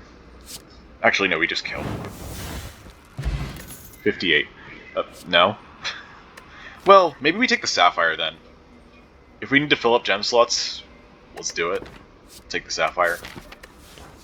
Make it at least block once. Worse than a defend, but still. I guess the Brace 4 is useful sometimes. We'll have to see just how useful. Anyway, let's get Citrine into Twin Slam. Let's get Sapphire into Prismatic Barrier. And Onyx. I think we still want in Twin Slam to keep certain buffs permanently. I could put it in Suspension.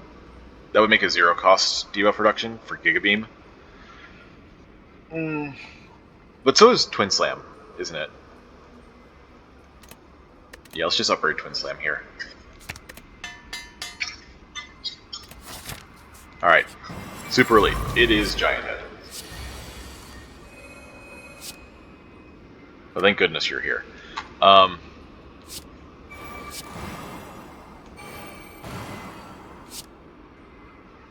I think we just play the Orb Walk here. We're going to put Shield Charger into stasis. Well. It's early. It's a bit early for that. Let's do this, and then we'll put Gear Up into stasis instead.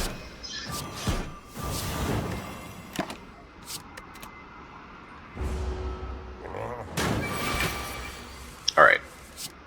So yeah, we would have had block from Shield Charger, but I think it was still right to do this.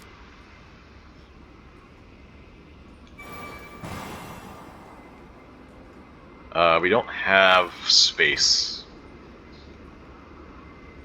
Pre-program first before Suspension seems like a good idea, because you get to know what you're drawing, but then Suspension can't put anything into stasis unless we...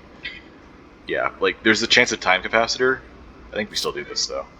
Curl Up. That also puts us into defensive mode, huh?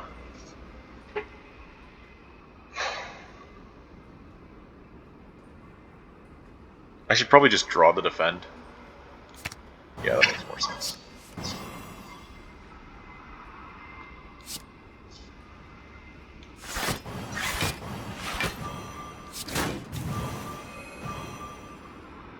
Oh, I could have played one of these first. Oh well. Oh well. There's Apotheosis. And I think we're going to do Recover Roll Attack. And I think we want to recover the Twin Slam to gain us energy.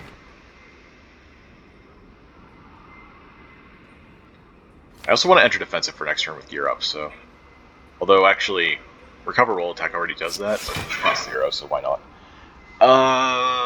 Energy. And I do want to do roll attack first, so we get to keep the brace, even though I think it's last would be a little bit more damage. Thanks to slow.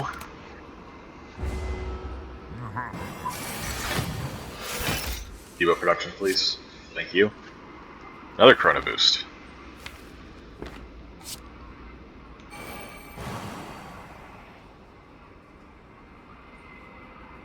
Wait, this gets me into defensive. That's awesome.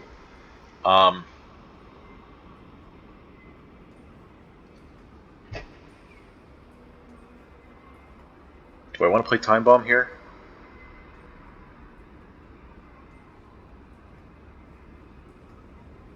Yeah, that gets me the extra energy to play because of Twin Slam. Let's put this in.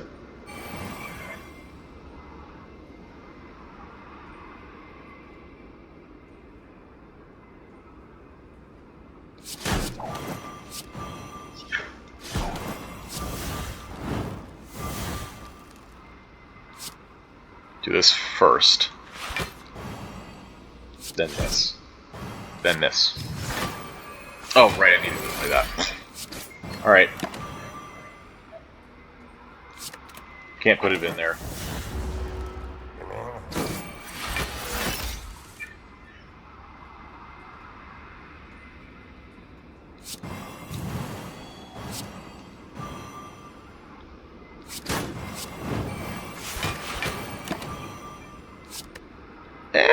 You know what? Let's keep that out. Because I think this kills now. So if we redraw it, we just win. Pretty sure.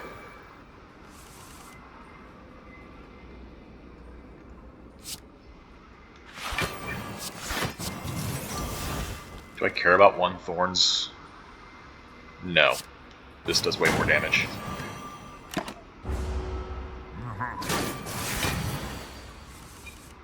Oh my god. Alright,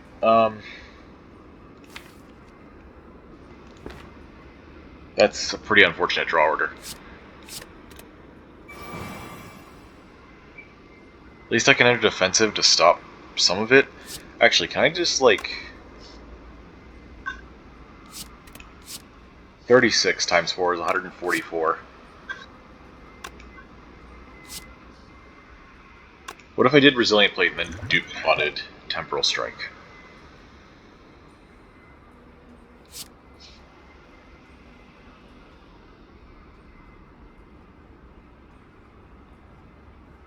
So this is 33 normally. Plus 20%.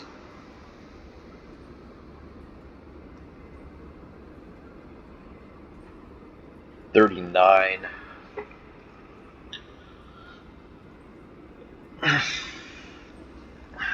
In order for this to work, I would need it to do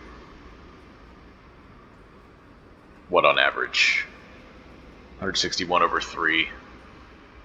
54? I would need it to do 54 on average. Can I do... Actually, can we do it with Fire Potion? 141 divided by 3 is... 47?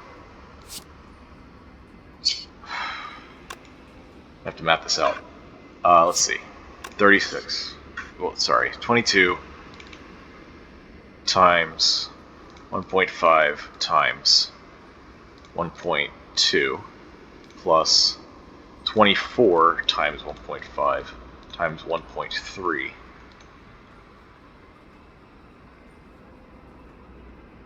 plus 25 times 1.5 times 1.4. 138. It's not enough.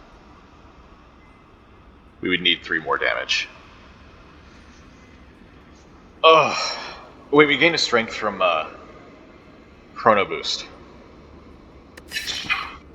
And yes, I think using both these potions on this to not take 40 damage is worth it. Let's do the actual math here. Because we do have to be careful about rounding errors. So we do Resilient Plate, then we do Temporal Strike. This is going to be 23. 23 times 1.5 times 1.2. 41.4. Plus, sorry, we round down there. 41 plus 25. 25 times 1.5 times 1.3.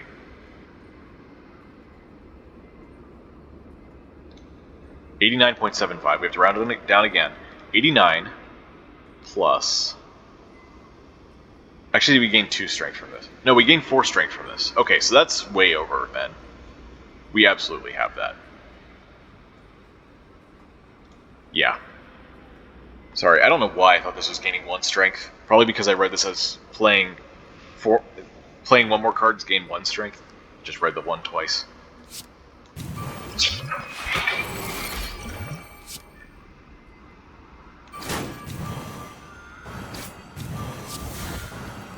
Wow, that's almost enough to kill already.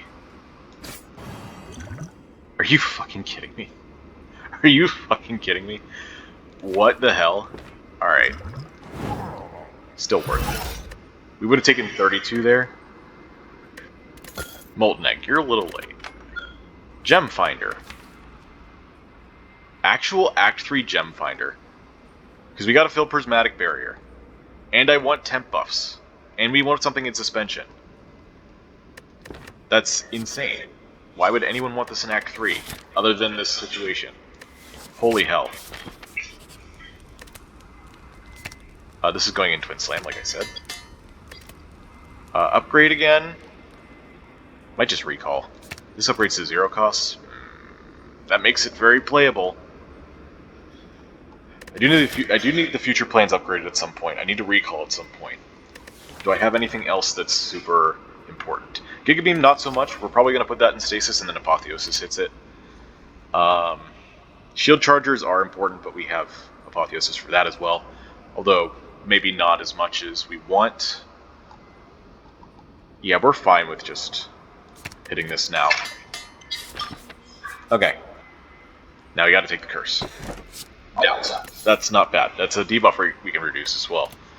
No bronze item's a little bit sad. That's a good relic for the rest of the game, but here we are.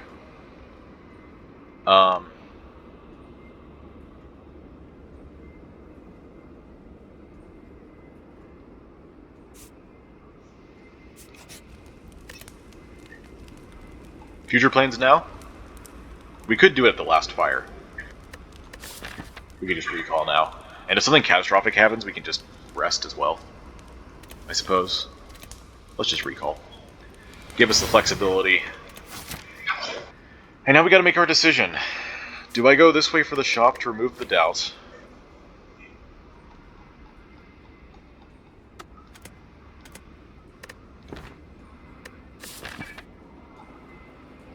Or do I take more fights? Especially now that we have Gem Finder, we might need more fights. We got no more gems left in the deck, so we want to fill up Prismatic Barrier, Suspension, and possibly Pre-Program. That's 4 gems. We may find another one somewhere along the way, so like 3. But regardless, we kind of want to just take a fight path rather than this. And since doubt isn't like super high priority, we're fine with this, I think. I think we're fine with dodging the shop, even though we have a curse. Also with a large deck and extra draw here and there, and stasis and all that, we may not even feel the effects that badly. Why did I see... Oh, it's got sparkles. Because it's a special card, technically? Alright. Which way do we go, I guess, is the question. Maybe Elite first, so that we don't have extra gems clogging up, so that we don't have 1 extra gem clogging up the deck there. Maybe we go this way because we get a chance at a question mark. Like if we find a gem somewhere in these 3, we don't have to go for the 4th fight. Also, we get our rare chance up a little bit. I'm not sure how important that is, but it's a thing.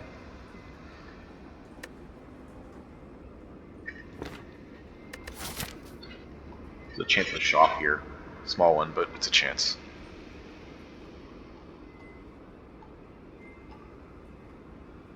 I probably value the flexibility a little bit more than having 1 more gem in the deck. but it's hard to say for sure.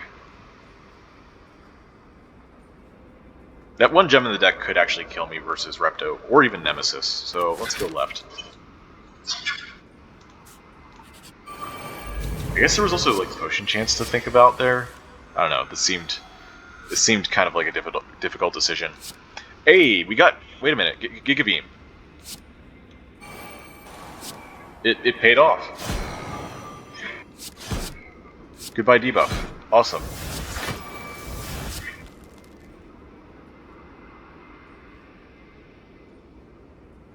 I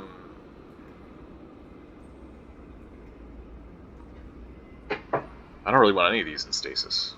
I guess suspension's the least problematic.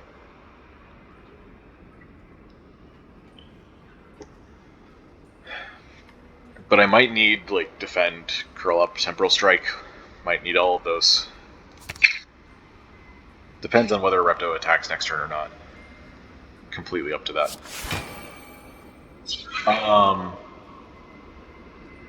Do I bring back Twin Slam or pre-program?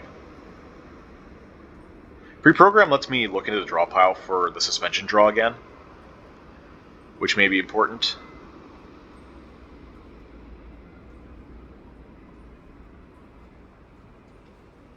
Yeah, that's actually pretty important. Next turn is the big one right now. Turn 2 versus Reptomancer, even if you get rid of their daggers. Wow, still being attacked for 50. Okay, lesson learned. You overdraw if you have a 0-cost card in stasis. Because now I don't have Invincible to help me. Great. Let's see what pre-program has. Nothing worth doing here. I guess Vensteam's alright. We get to draw Twin Slam here, which is cool. Put Orb Walk into stasis. 10, 20?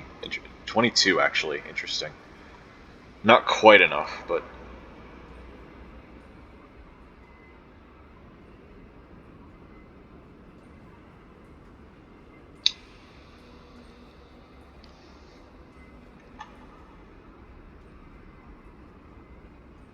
yeah, it's not enough. It's 22 out of 23 or 25. I don't have any way to do a passive damage, do I? I guess Thorns, but like...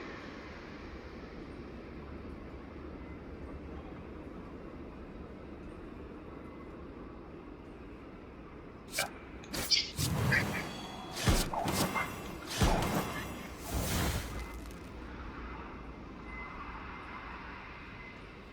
So I gotta do like defend, gear up, curl up here. And I guess I'll keep the strike, since we've already drawn through a decent number of our attacks.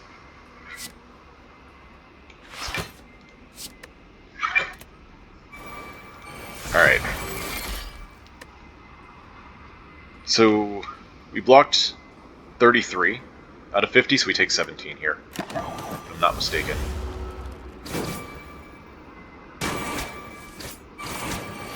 Yeah. 17 plus 56 is 73, and that's where we started. 73 out of 75.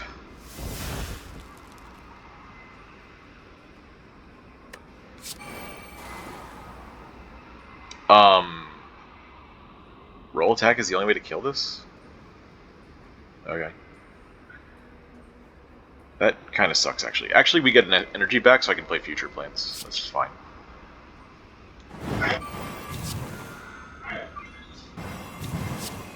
Also, I enter defensive mode. Interesting.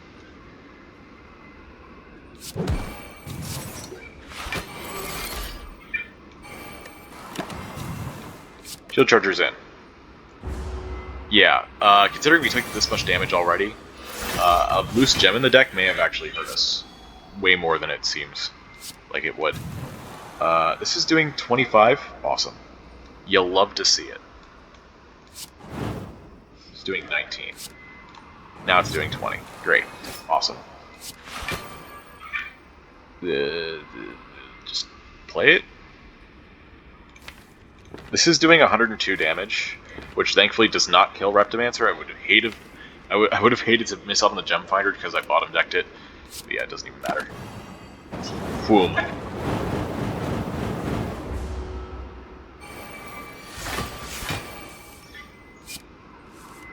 Heck yeah.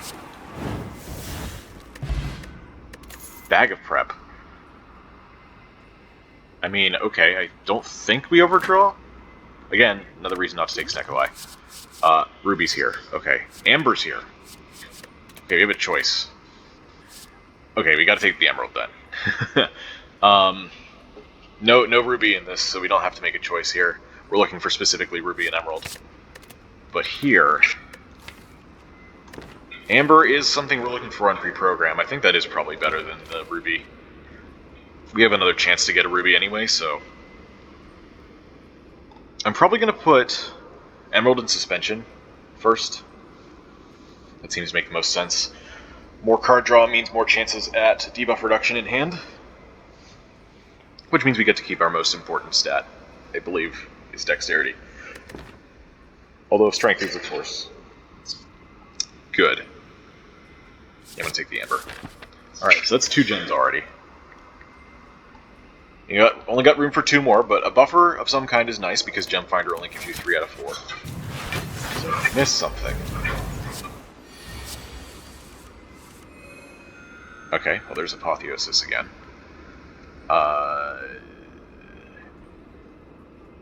Shield Charger Time Bomb would have been nice, but I have no way to put Shield Charger into stasis here unless I play it.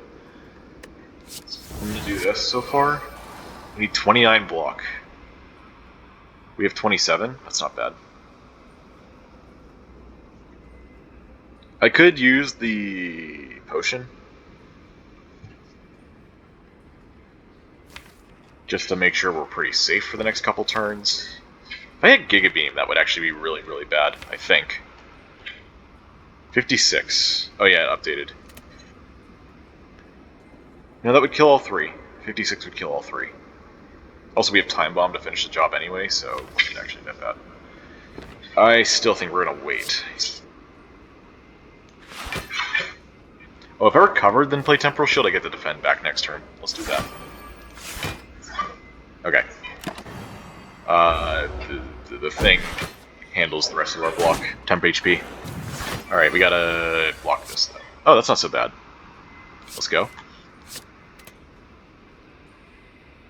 I have no attack cards in my hand. This is 24. That's enough. So I can gain strength here. What's the highest priority? Probably one of the middle 2, huh? Probably this middle one.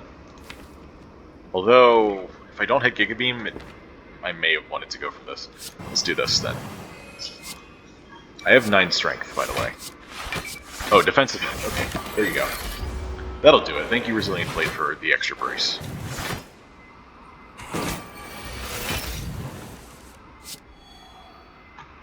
Yo, where are my attacks? I need those things. They are importante.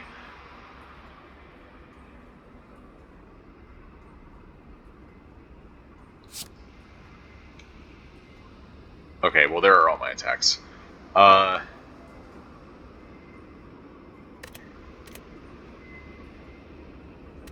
Amber, I guess, just guarantees the kill there.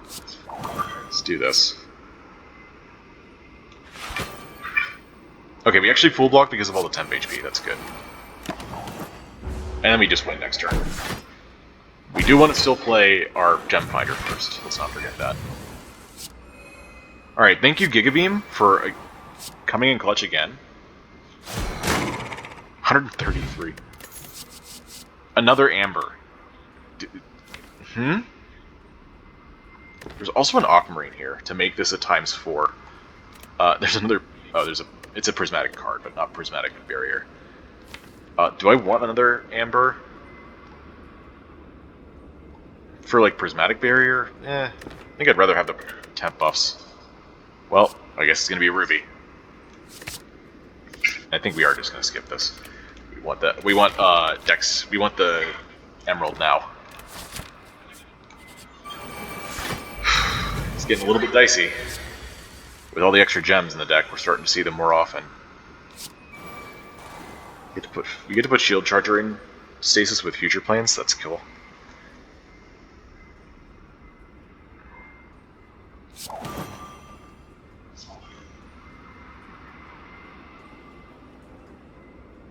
We'll take 2 damage here.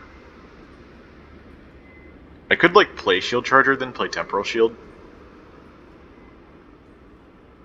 And play Future Plans to not take damage. That's an interesting strategy.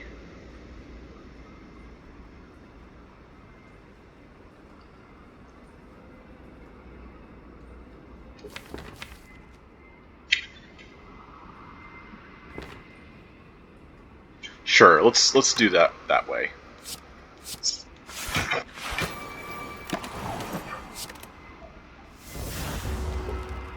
Keep our temp HP, keep our actual HP.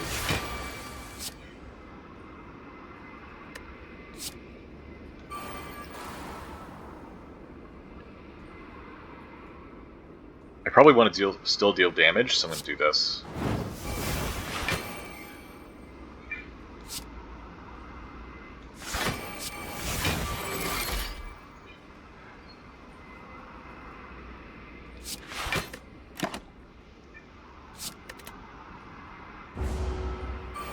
Giga Beam might be the fight ender again. We'll have to see.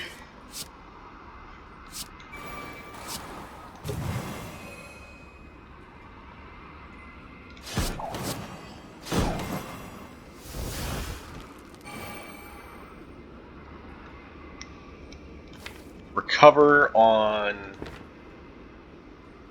Oh, I just don't have enough brace to enter defensive again.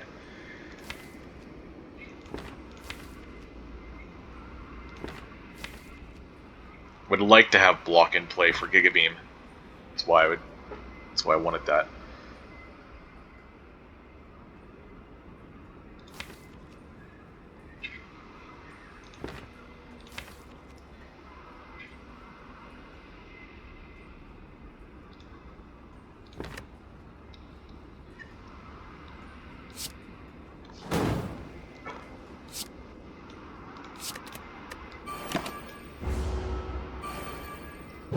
At least a Hexaburn will help quite a bit here. Automa Beam. 11 Thorns. Well, looks like we do get there, because I can roll attack like this. Then defend, then Automa Beam. It's 32. It's pretty close.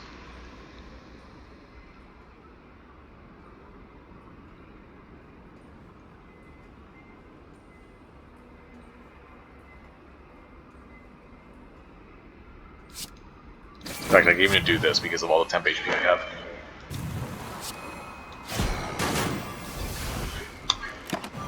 Shield Charger's in. And you're dead.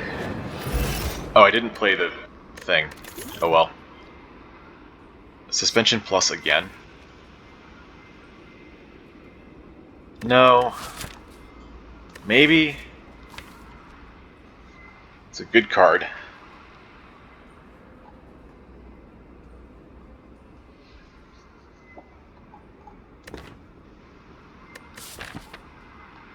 We just don't find enough gems in time.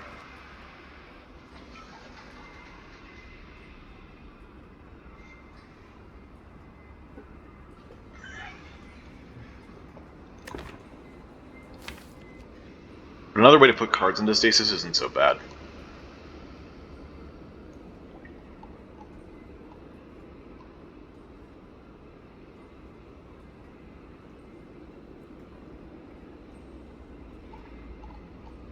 And we probably don't need it once we upgrade future plans. I'm gonna skip.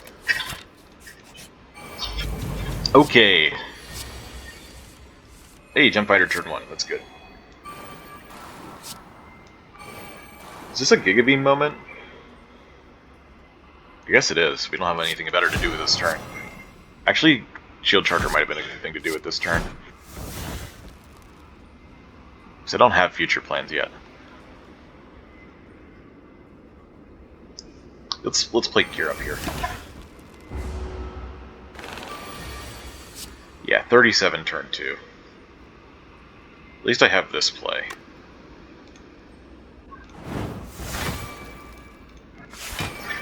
It's 24 out of 37. I could use Distilled Chaos here. Time Eater's our first boss. And I don't think Distilled Chaos is the greatest thing. It's also not good against Awakened One, in case we want to, like, avoid playing certain powers. like Orb Walk, or Gem Finder, or Time Capacitor even. No, we probably still play that one. Yeah, let's just do this now. Okay, you go in. We gain an energy, which means we can pay for some block, I guess.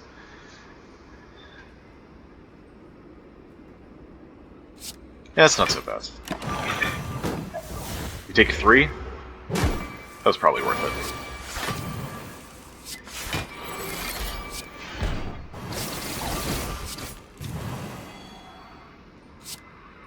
We already played Gem Finder.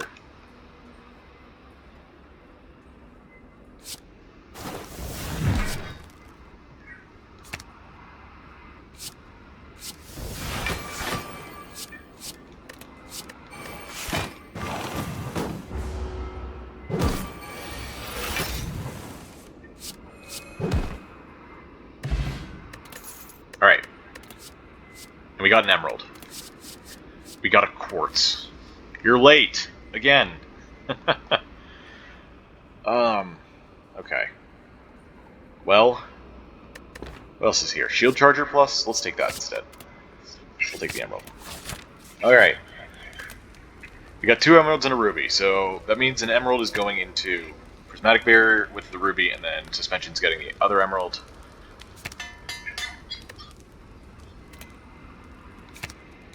Got an RGB Prismatic Barrier. Wow, that's cool. Suspension with the Dexterity, and Amber and Pre-Program. Oh, that is a gem deck. Wow. And Future Plans gets the upgrade, just like I discussed. Alright, let's see what our first hand is, and then we're going to take our break. That's a pretty generic first hand. Oh yeah, we got Prepare. That's good for Time Eater. We're going to have to count our cards carefully, but we'll do that when we come back. So see you in just a second. And we're back. Alright. I have a 10 card hand. Incredible. We're going to have to be a little bit careful about our cheap cards, our 0 costs, our free Twin Slam, and the cards in our current hand, as well as the energy and card draw we're going to get next turn. How did we do this turn? The most block we can get is Defend, Temporal Shield, Defend, and Prepare. That is enough. Also, with no stasising cards in hand other than Future Plans, I don't think Time Capacitor is a great pick right now. Or a great expenditure of energy. I could, however, sacrifice a Defend to play it. That may be worth it. I lose 1 temporary HP. That's probably worth it. Yeah, because that's 23 out of 24. How many cards is this? 1, 2, 3, 4, 5, 6. And only 4 of those cost energy. Okay. Yeah, let's just go with that. We'll get the Time Capacitor out of the way, just in case. 3 of these are powered, by the way. If we fight Awaken one, we're going to have to be careful. Time Bomb and Stasis is interesting.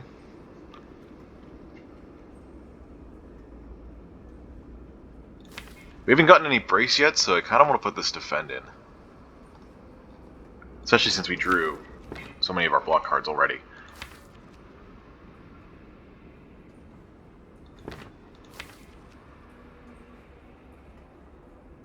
I don't know, what do we do here? Probably the Defend.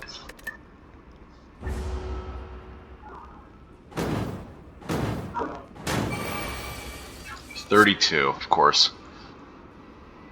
And it looks like no way to enter defensive mode. Great. Actually, no, Roll Attack can get us there with Gear Up and Prismatic Barrier. Still want to play 6 cards here. This is 0, 1. Alright, so 1, 2, for 0 energy. 3, 4, 5, 6. Okay, that does make it. Probably want the plated armor over the strength here, just for a little bit more block. Let's start with vent steam.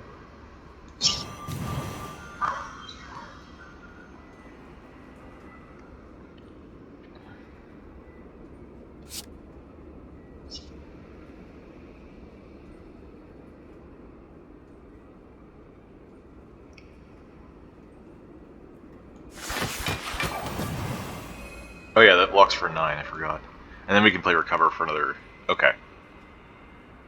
So, let's see, we have 2 decks right now, so that takes us to 7. 16, 26. Plus 7 is 33.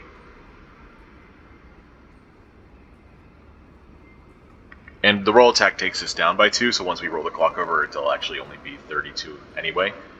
So we'll have 1 temporary HP left already, which means we can actually get the strength if we want it. It's just a little bit less passive block. And honestly, I'm kind of feeling that plated armor more than the strength. 10, 11, 12. What do we want to put in? Prismatic Barrier, maybe, since we got all the temp buffs coming up. We're also going to be putting the Shield Charger in, probably, over the Orb Walk.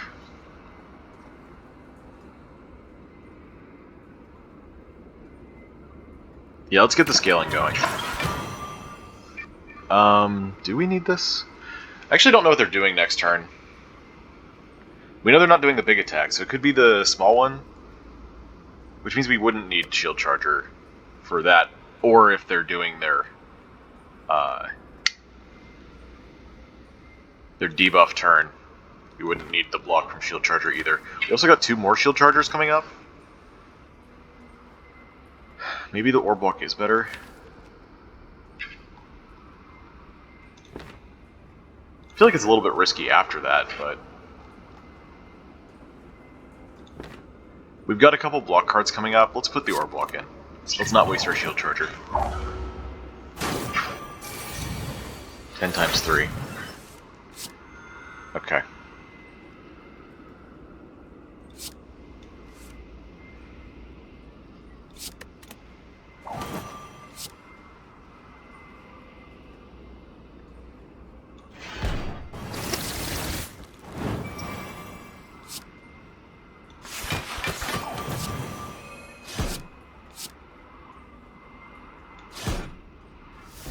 And I can even put the defend back in for next turn since we full block. Awesome.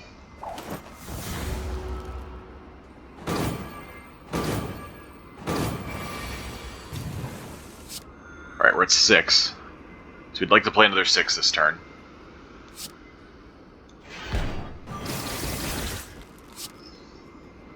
Okay, now I'll put the Shield Charger in.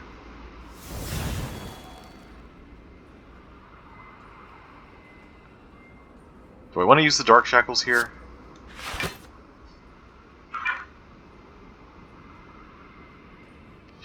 If I don't, it goes to 9 times 3, which we have 14, 19, 30, so we'd be losing 8 of our temporary HP, just to keep Dark Shackles. I think that's fine,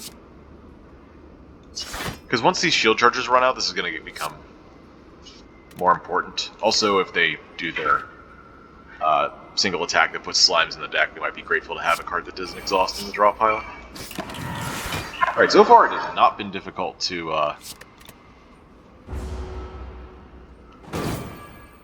work around the clock. We got 6 cards a turn every turn. Oh boy. I think we're going to want to put Twin Slam into stasis, and then hopefully accelerate it out somehow. We need some kind of debuff reduction for next turn, I think. That or we can just... You know what, maybe we can just enter defensive mode, yeah?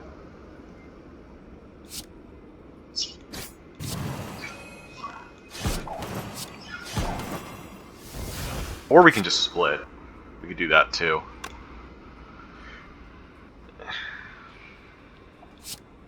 Takes it to 234, which is in fact below half. Maybe I should have kept one of those UR mines. I didn't think we'd be doing this so soon, but we have so much strength. Next turn playing Apotheosis for free seems good.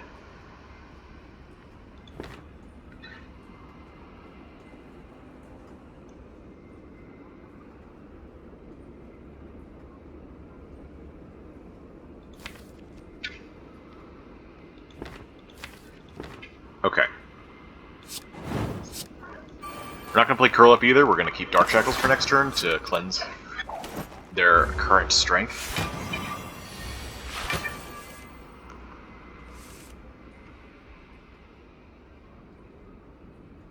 Unfortunately, I cannot run their clock.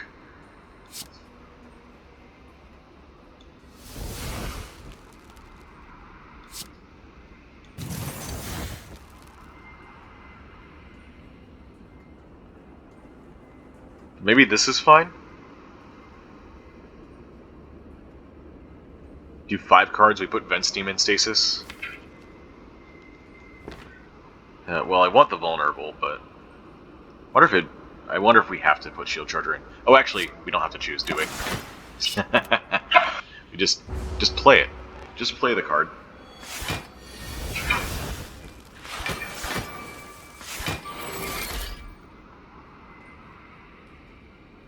Great, now pre-program's gonna hit this.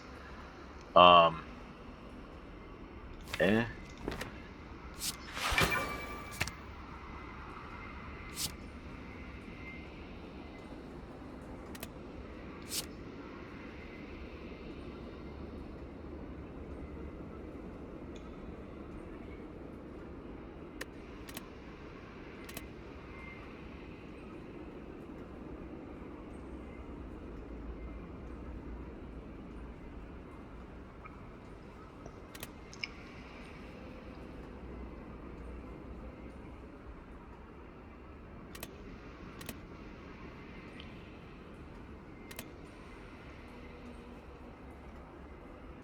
What card do we want in stasis?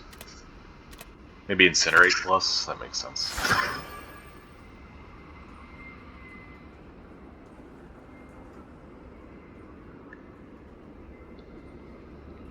You know, I want to play this Time Bomb, but I don't think I can afford to. I'm just gonna do this.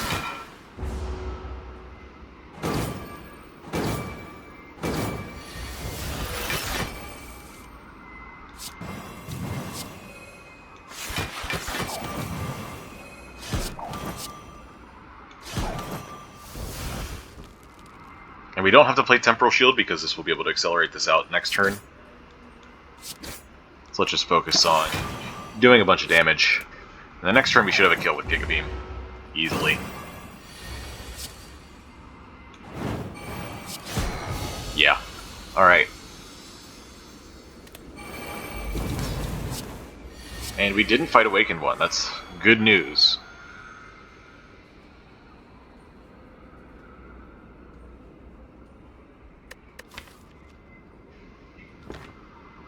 Alright, let's see what we can do here. Looks like we have to enter defensive to block this turn. I think we're going to put Giga Beam into stasis to start off. And we're going to play Temporal Strike. Then I think we'll do Gear Up. Oh wait, no. We have Resilient Plate to enter defensive. We don't need to play Gear Up, so I can play these 3. Keep a little bit of Thorns, just because you can. Not a full block, but 16 out of 24 is not bad. We'd only take 8. Let's put Time Bomb into stasis for later. Well, we don't have Prepare from Slime Soup this time, so we have a full hand, but not overdrawn. It's good.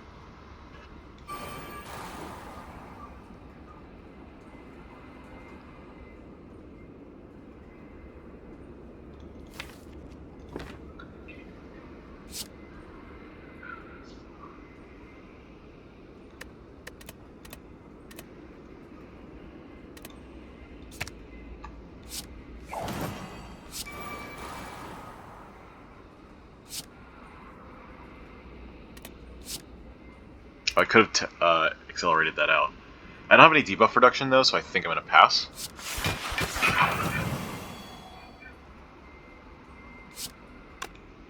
This is free.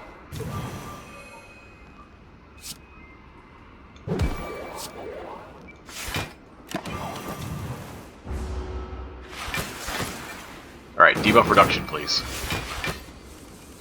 Thank you. Twin Slam is here. Did not get Apotheosis in time, but that's just how it is.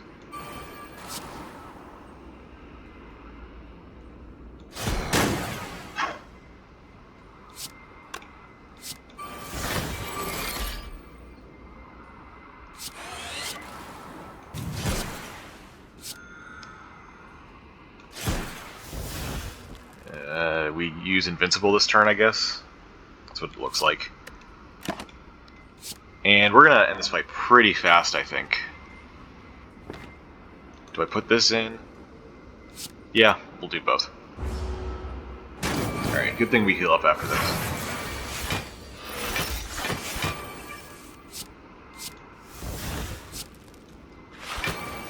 This does not enter defensive mode, unfortunately. I would be a lot more inclined to play Time Bomb here if that were the case. There's a chance we hit Recover, 1 in 6.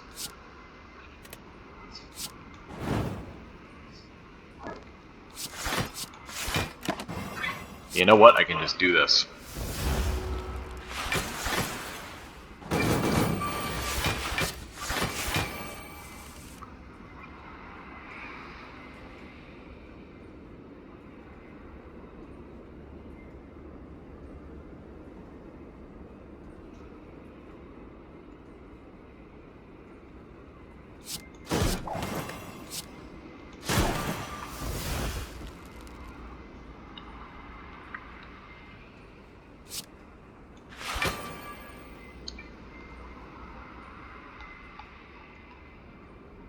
Curl up would have been nice to get out. No, wait, we can get suspension. Okay. Do that so we can put Orb Walk into stasis.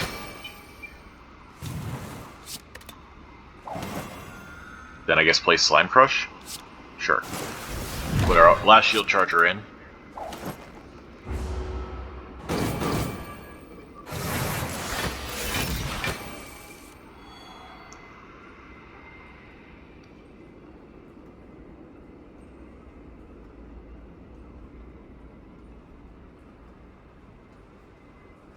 This is 8 damage from Thorns.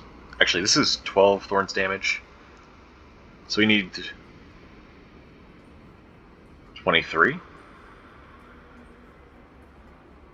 We're so close. I don't want to attack more than once over here, but this only reaches 22.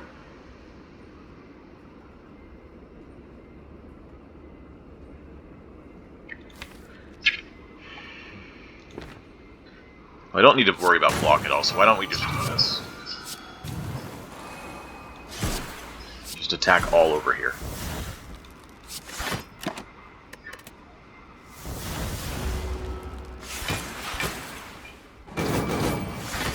Oh yeah, they got plated armor anyway.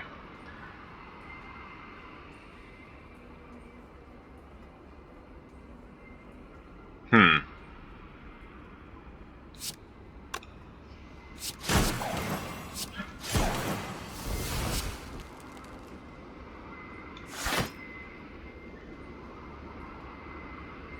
$35 out of 42. We take another 7. Not happy about that.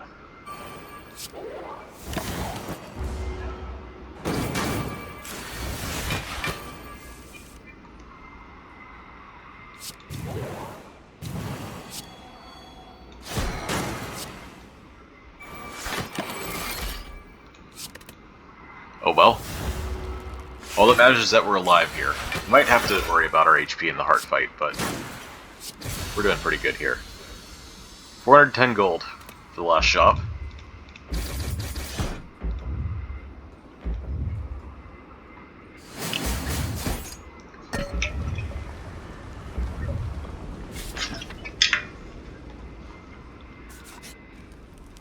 Alright, our last upgrade. Hmm.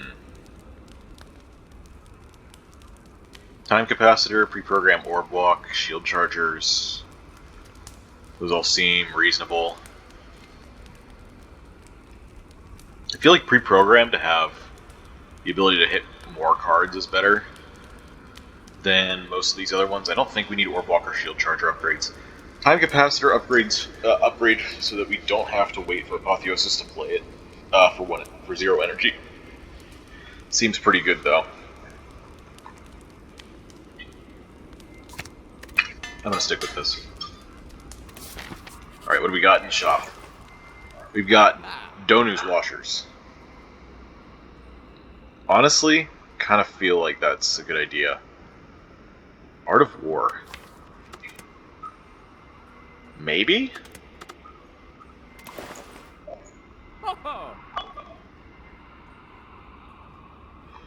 Too late for another Amethyst. Don't have any more campfires, Gabe. Can't do that.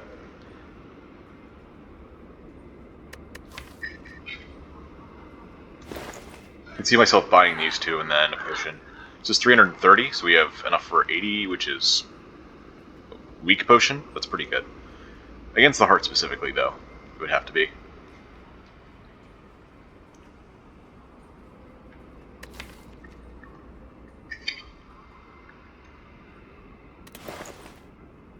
Extra energy turn 1. I mean, with 10 cards, yeah, I'm gonna just do that. Art of War.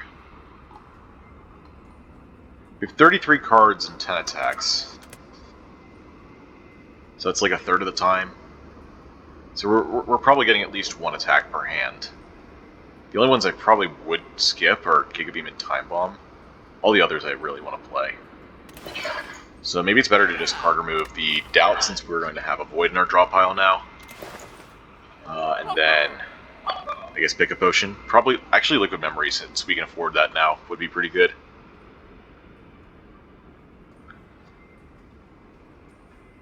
Yeah, let's go with that. Let's go Doubt remove and Liquid Memories. This is much more usable in this fight because the weak potion can't really get through the artifact here. But this will help in case we really need to have a good turn of some kind. Alright, 6 energy turn 1, seems good. I think I put Shield Charger into Stasis, and then pre-program after that.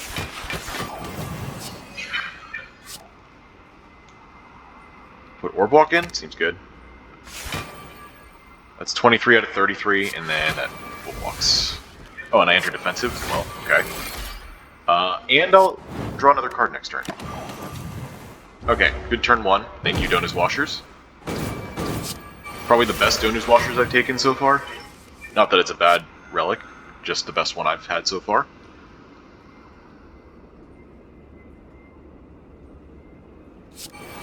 Gem Finder, just to get it out of the way. I'm feeling like Time Bomb is a pretty good idea here. Watch Brace 18.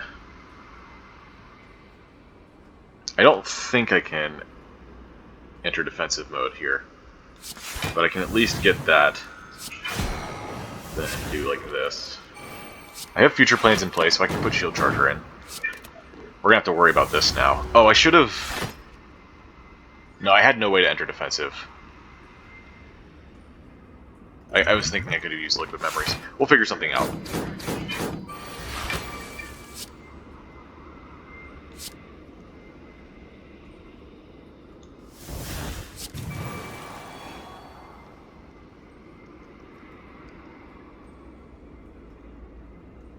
Wait.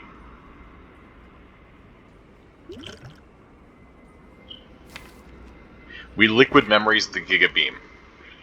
That's how we solve this. We fucking kill it.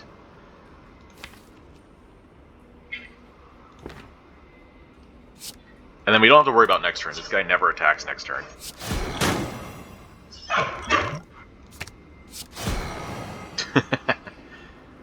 Awesome.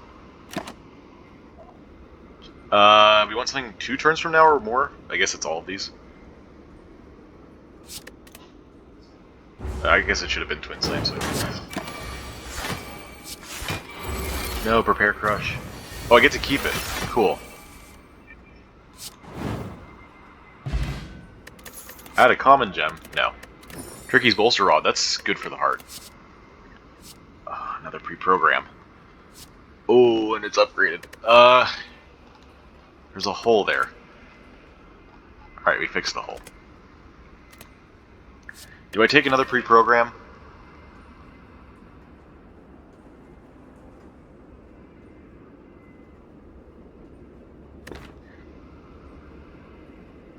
Do I take another Incinerate? Another Incinerate might be correct. I think it's a little bit much. Honestly, so is another pre-program until we get Time Capacitor in play. I could just straight up add 2 more rubies to the deck to... Never mind. I lose the temporary HP immediately. And I lose a card draw. I guess I would have Strength for free, but... Wish I got a potion off that. Alright, here we go. This is it. Alright, looks like we don't have any way to... Oh, I can draw a card if I do Charge Core Incinerate. In case I really want to try for the Apotheosis on Study the Spire.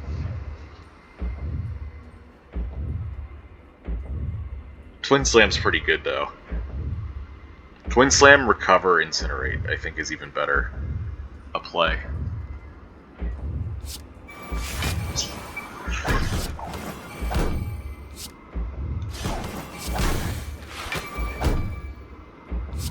So that we have this next turn to cleanse the heart's debuffs.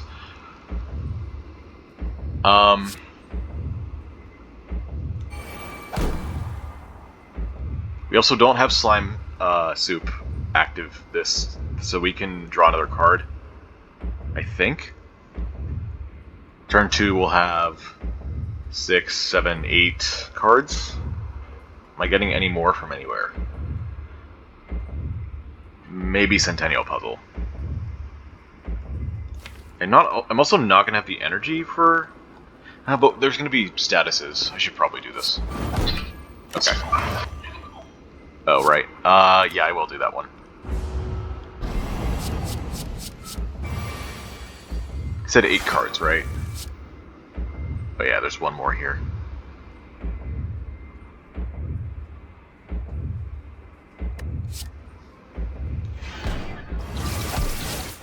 Do this.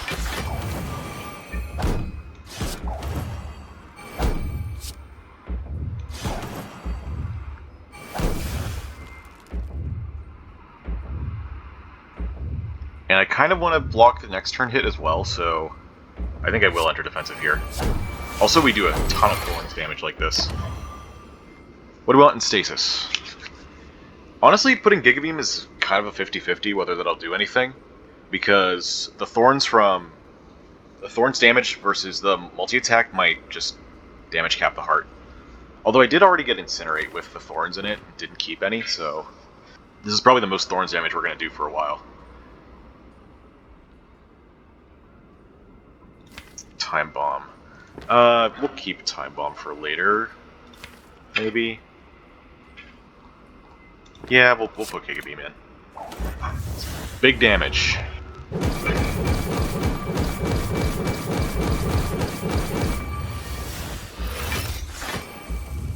$33. That's not a big hit. That's a very small hit. Cool.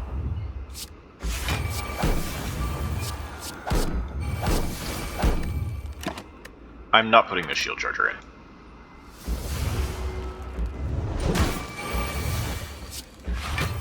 We have enough already.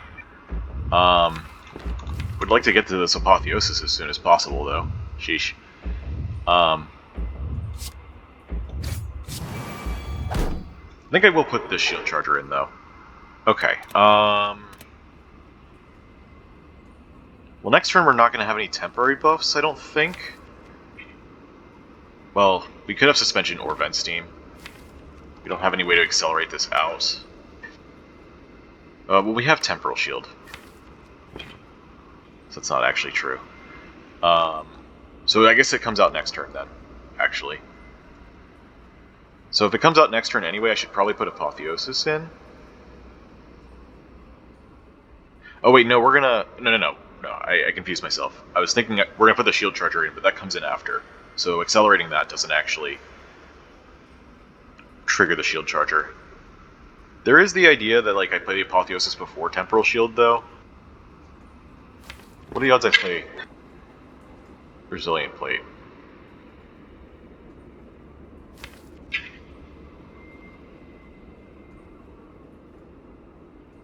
Maybe not that high. Alright.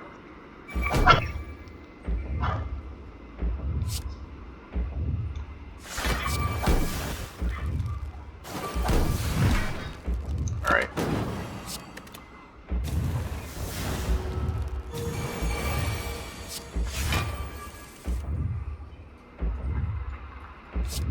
We did not draw either of our temp buffs, go figure.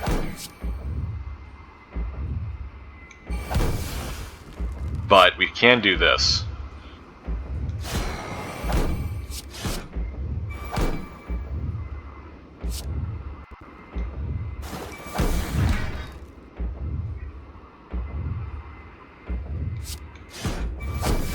I'm gonna play that for the brace. Sure. We'll keep the wound for now. If we can shuffle without it, that's good.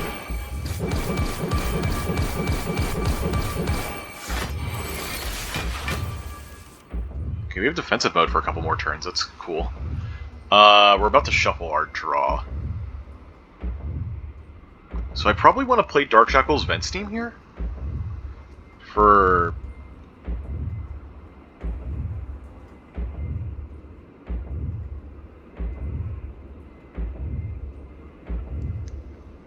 artifact strip purposes? I don't think I'll need the Dark Shackles anymore.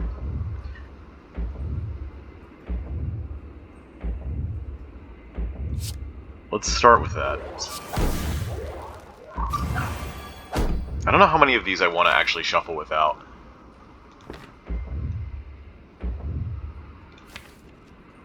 I have 1, 2 cost. No, I have a few things here.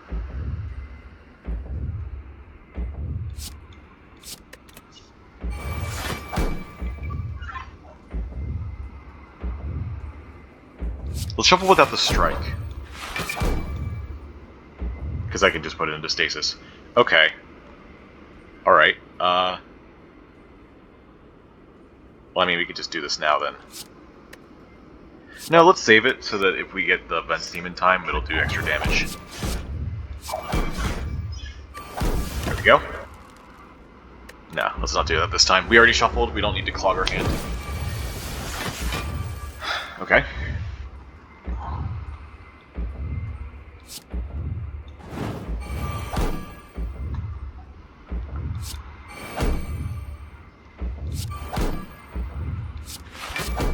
I was thinking I was going to accelerate that, but that didn't work out.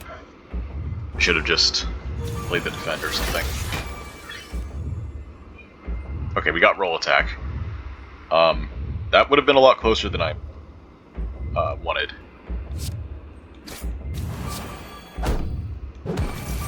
So that mistake could have been bad.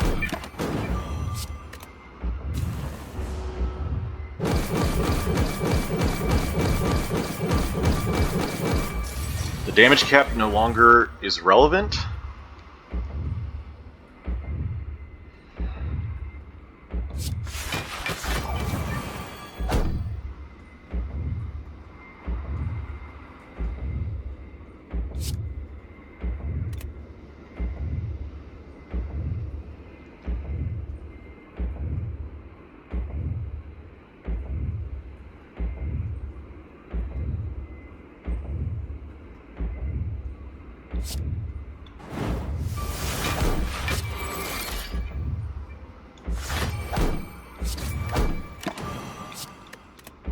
Okay, looks like we won. Giga Beam. Oh, we finally got Vent Steam. Giga Beam, take us away.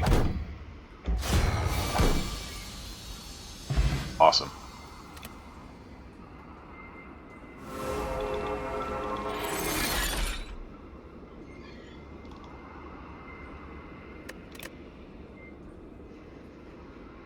3246. Apparently nothing too impressive. We perfected 2 bosses, I guess. Alright, good run.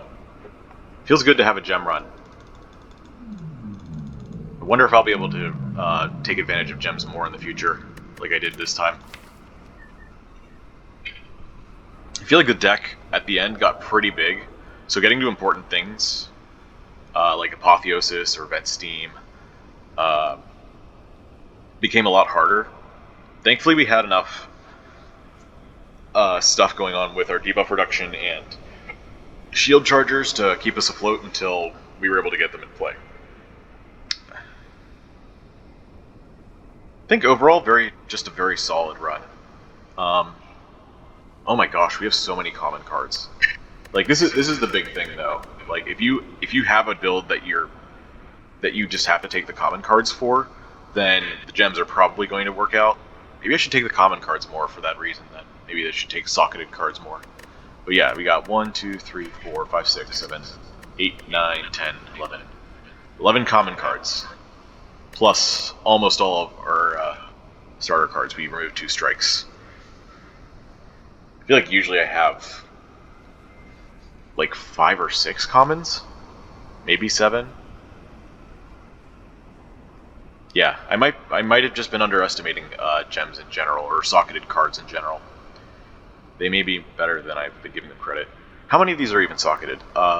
Vent Steam is 1, Temporal Strike is 2, Suspension is 3, Roll Attack is 4, Incinerate is 5. So 5 out of the 11. Yeah, that's... makes sense. Then we had Prismatic Barrier, which ended up working out with the late game Gem Finder. Pre-program. Didn't we have another one? No, maybe it was just pre-program I was thinking of. The double Twin Slam was cool too.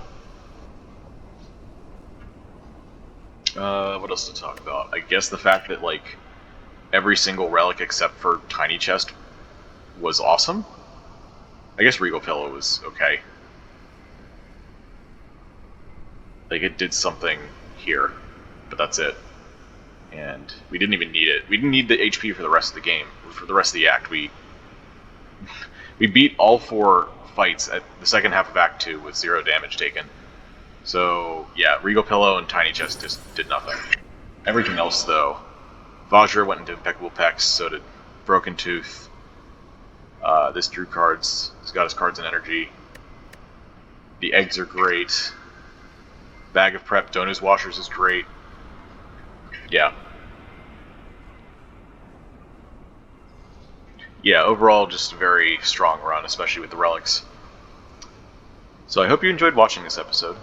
I hope you stick around for future ones, and if you do, I will see you then. Thanks for watching.